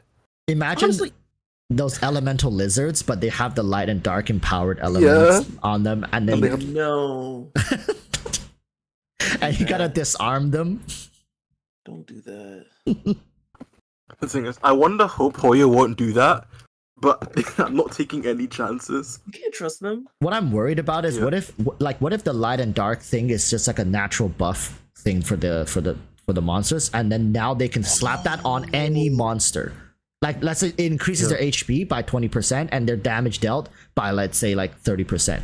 And if you don't dispel it, sure, just deal with that. Just deal with the extra 20% HP and the 30% damage they're gonna deal to you. And then they can slap it in any abyss rotation as a buff to like a aura buff to any monster they have in the game. Like, for example, if the light and dark at base, it gives them this stat buff, and then and for specific Fontaine monsters, they have new mechanics. But at base, they just give them this buff. That's like a buff to every monster that it can apply on. Then they can actually if make you're an abyss right, mechanic. I'm blaming you. It's your fault. If they give the fucking Wii Nut a light and dark mechanic, Dude, kicking it's your ass, over. Walrus. I mean, it just makes sense for them to do that. It just Thing makes is, sense. Why wouldn't they? I Yeah. could And it could also definitely drive see them sales. bringing it into the abyss. They're gonna do. And the argument would wouldn't be surprised. the argument would be you can still kill it. It's just more they deal more damage, more health. What's wrong with that? Like, you don't have to dispel it. You can just deal with that. It's not like an insurmountable difference, right? Like that's the argument. Like, oh, because they said in the live stream, oh, don't worry, this is not going to become like a necessary thing. And truth be told, that's not necessary. You don't need to Right. pull for these characters to Maybe deal the with that. Abyss. Yeah, Either, yeah. exactly. Just good luck 36 starring it. But We're not trying to cause anxiety. We're just, Yeah. Hey, but it was nice being with y'all today. I'm glad we were able to set this up. I have to go because I still got like 10 hours of editing on my video. Dang, man. I gotta do. I'm so sorry. So Damn, you just gotta put I'm in just minimum effort like I do. I'm just hoping Flip doesn't put me in jail after it's uploaded. But It's a tier list, people in isn't jail. it? I yep, need it to see is. this Genshin. But good thing my channel's not about me. Don't worry, people will still find a way to hate you. Yeah. Damn, but he's not wrong. Yes, I do have a channel, Walrus Chat, but it's not ready. It'll be ready by tomorrow morning. But I gotta go. Tomorrow morning, y'all. Y'all have a good night. See you later. All right. See you, Walrus. I'm gonna miss you, bro. Don't worry, I'll make videos. I'll still be in Discord. I have a VPN. wait. I gotta farm some social credit now, okay, guys? Alright. I'm doing well. Bye. Yep. See ya. Okay. I guess that's it. Yeah, That's it, great yeah. to finally be able to speak with Flip. I mean, Yeah. for Fontaine, I wouldn't mind doing the Teyvat Summit more frequently. I think, especially with the new stuff, like yeah, like remember was Flip here when we mentioned the whole tinfoil hat thing about what makes a character strong? No. Yeah, so Oh, I was. Wait, like a character being less popular? Oh, yeah, Having less story presence? yeah, Yeah, sure. yeah. So we're I want to reconvene with that. we gotta First. have another. No, like summit just- 4.2 drops or like 4.3, we're gonna have to reconvene and just talk about whether or not that's been accurate. You know, Okay. I'm not feeling good about Chlorine. I'm so sorry, Jello, if he's watching this. I don't have a good feeling. She's too popular, too hype. She looks too good, right? And she's already involved, starting with 4.0. I don't know. Like, I feel like I don't think she's gonna be as bad as Dia, but I think she's gonna be like a Wanderer type unit. Yeah. Some- Navia's the one that scares me the most. Navia. Really? Yeah. She's Yeah, Geo Geo and she seems to have a Claymore. lot of story presence. Geo yeah. Claymore. That's Like, like it has to be like automatically a dead on hell. arrival. Like dead on arrival. There's no No, they chance. say she's a standard banner. She's gonna be the Geo standard banner. It's over. It's Yeah. over. She's Like the she's moment she got standard. a Claymore Geo and she was Claymore. Geo, it was like they just handed out an L right there. It's like what? Like you know, Worst weapon type, know, first element and standard. you know she was gonna be dead on arrival with that cleavage issue. You know, like how her cleavage is like missing like details. Yeah. So it's like It you doesn't know have a they line. didn't even care enough to put that into her character kit. Like she's a standard banner character. She's standard just from her like cleavage design. Lack of cleavage, standard banner. That's all. Yeah, like they literally took everything that's like bad in the game and they just slapped it into one character. Geo, Claymore, standard banner, like minimal cleavage design. Like For the full package. yeah, This is how they treat Geo after a whole chapter without a new Geo character. That's crazy. I was saying she's like for her to even be like remotely relevant, she has to like revitalize crystallize. That's what I was Yeah. thinking. Like she's like the Nilu for crystallize. She has hyper like pyro crystallize, hyper hydro, and each crystallize would be a unique reaction. That would be super great for revitalizing Geo, and she'll be in like most meta like Geo You know- reaction teams. I was talking about this with Lei the other day. If she actually had like some EM scaling, that would be interesting. Because I feel like that would change things up. It would make Albedo more useful. Exactly. Yeah. That was another point. of it. Everybody comes back into the meta, Yeah. like Geo. To be fair, there's It would be another thing. Like, interesting. I was gonna say, cause would they make a Geo character better than Zhongli though? I mean, but No, the thing is not better that than Zhongli. Zhongli is really more of a like defensive / utility option. Yeah, actually, Zhang Li is like a you. If you want to improve your clear times, you don't want Zhang Li. Oh He yeah, will only make your abyss. It's a win more situation. I think Walrus has said this before. It's like if you're Yeah. already clearing abyss, then Zhang Li is designed to make it easier. Like you don't have to dodge, but if you're not clearing abyss, you will lose time by Yeah. pulling Zhang Li. Yeah. If time is an issue, Zhongli is not the fix. Unless you're dying, then Yeah. Right. Or like you're a melt gun you player. Yeah, I mean, for that- some of that these would new help. for some of these new enemies though, for real, like I'm glad that they're starting to make them hit harder and stuff because oh, it does add to it. it was surprising when we got into like when the consecrated beasts were finally introduced into Abyss. I put up a Zhongli shield, right? I'm thinking I'm gonna get a few hits out of this, right? 2 seconds later, my shield's gone. God, And yeah. I'm in disbelief. should have just played Believe it. Baiju. Bro was bewildered. I was actually in disbelief because I was like, I thought this was like the shield to end all shields. And next thing you know, these consecrated beasts are like, yeah, we're just gonna rip that off real quick. I'm like, But- The best way to deal with beasts is to just one shot them. oh yeah. You have to go at them while they go at you, and it's whoever kills each other first. we didn't get to talk about this, but Arlecchino weekly boss fight that has got to be peak That has to Fontaine. be a thing. Yeah, it has to be Arlecchino weekly boss fight. That's gonna be peak Fontaine It's combat. gonna be peak. That'd be It's gonna sick. peak. Yeah, I was gonna say something, but then I realized it was too related to the dreams I've been having. I swear to God, Right. the Traveler's single voice line in Fontaine better be objection. If they don't just yell objection in court, I'm gonna be so mad. Oh, what if, with the point two, just a reference to Right. Ace Attorney? Yeah, That'd be exactly. perfect. Exactly. We need that. We do need that. That'd be perfect. Oh man, I'm actually really looking forward to the region of Fontaine.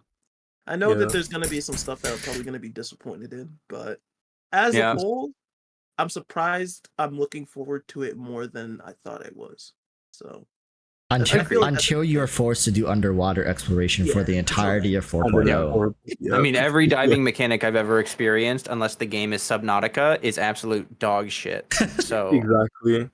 mm, true. We'll see. But yeah, I'm looking forward to it. I think it's gonna be a good time. We'll see. All But right. yeah, 4.3 reconvene. We'll and reconvene see 4.3, and I've had a dream. All right, even I had a dream that 4.3 might be midway through Fontaine already. Yeah. why is everyone quoting MLK all the time? I don't get it. Yeah, so I don't know. If that's 10.3 true, years then old. my what I said about Fontaine is even going to be more true, because I said Fontaine was going to be like a filler kind of patch, because we just had Sumeru, super hyped, super exciting, answered some questions, setting up more storylines, and then Fontaine, a little bit of a wind down, reintroduce us to a different like aspect of Fontaine, not Fontaine, the Fatuis, and then like throw us straight into Natlan, where we pick right up with the story and lore, and then this is gonna take us all the way through to Snezhnaya. Yeah, there is a secret quest line in Inazuma for some lore on Arlecchino. So if you guys haven't looked at like done that or anything, if you haven't found that yet, it is kind of hard to find if you don't, explore a lot. So look for that and do it, because it does give us a good idea. perspective of what's gonna. Yeah.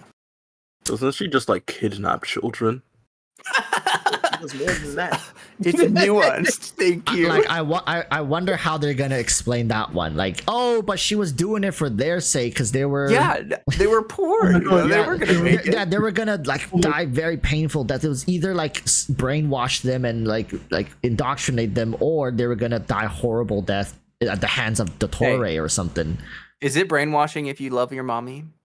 I mean, I don't know. You gotta ask the Kafka Sims. Also, you actually just reminded me, what the fuck are they going to do to redeem Dottore? There's no way. No, Who they said won't. he's gonna get redeemed? There's He's gonna be like no a boss fight or shot. something. Yeah, we just. I don't gonna think kill him. he has a playable. That's one thing though, is that he does have a playable design, which is weird. does. It's like, why did they I go mean- through the effort to make his design playable? They even redeemed Pain from Naruto, so there's hope. They gotta bring in those. They gotta bring in some writers from overseas. Okay. I just really hope that they just like hit a point where they're like, yeah, just these Fatui are still evil and they're Yes, just playable that- now. So congratulations. That's what I want. Like, It wasn't who cares? Dottore, it was one of his clones. In my opinion, it doesn't have to be that they're a good person all of a sudden. It just has to be that our ideals align. That's it. As long as our main goals align, I feel Yeah. like that's enough. the enemy of my enemy is my friend, right? Yeah, so- Exactly. That's all we need. I don't know. I think Dottore, they'll if he's gonna be a playable character, they're gonna try to squeeze something in there. I don't know what it is. Let's say like he's lived for like hundreds of years, and he's been doing this for his love, who was like killed by Celestia like hundreds of years ago, and he's been dedicating himself. He's like, no matter what I have to do, who I have to snuff out in the world, I will get my revenge, right? Like, it's all for my love. Yeah. And at the end, maybe he takes himself out because I've accomplished it, and he just takes himself out. However, one of his fragments survived, and that's the playable version. But See, he's significantly that's what I nerfed. wanted. But the problem was that Nahida had him kill him. No, the thing is, he will be the one to do it himself in the very end. He'll be like, I've done what I needed to do, and I gotta go. But you'll be able to play one of his fragments, and that's why he's gonna be that's what I nerfed wanted, as though. shit and a different element. I'm okay with that. That's because I was looking, like, people were like, "Oh, how are we gonna redeem Dottore?" I was like, "We'll just play one of his fragments that was good. We'll just pick one." Like, Yeah. all it takes is You like also- him picking a fragment that was, doesn't agree with all the bullshit he's been doing. Yeah. We actually also don't play I, we just play the Raiden Shogun. Yeah, that's true. I mean, There's That was a little potential. nuanced because, like, apparently the later in levels she gets, she turns more into, well, the whole thing. If you look at her voice Yeah. lines as she's like Yeah. ascending, but it doesn't matter. Well, I gotta At the head end of out it- as well. Thank you so Yeah. much for the invite. Well, thanks to Lei, he's not here anymore. But Yeah.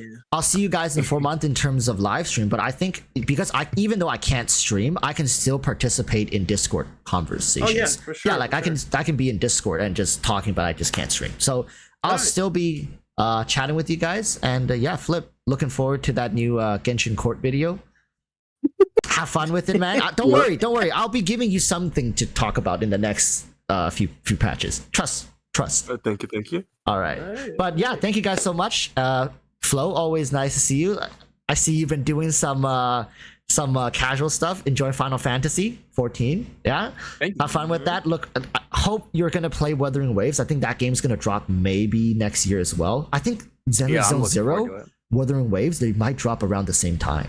I think like That would Oh, be man. interesting. within a couple months of each other, maybe, because it's in terms of development, I think they're around the same. I think Wuthering Waves a little sooner, actually. Yeah, I think They it's already gonna be finished soon. like how many betas, and then Zenless Zone Zero, I think, only had one. So I think Zenless Zone might need to do one more because it's always CBT 1, CBT 2, and then actual release.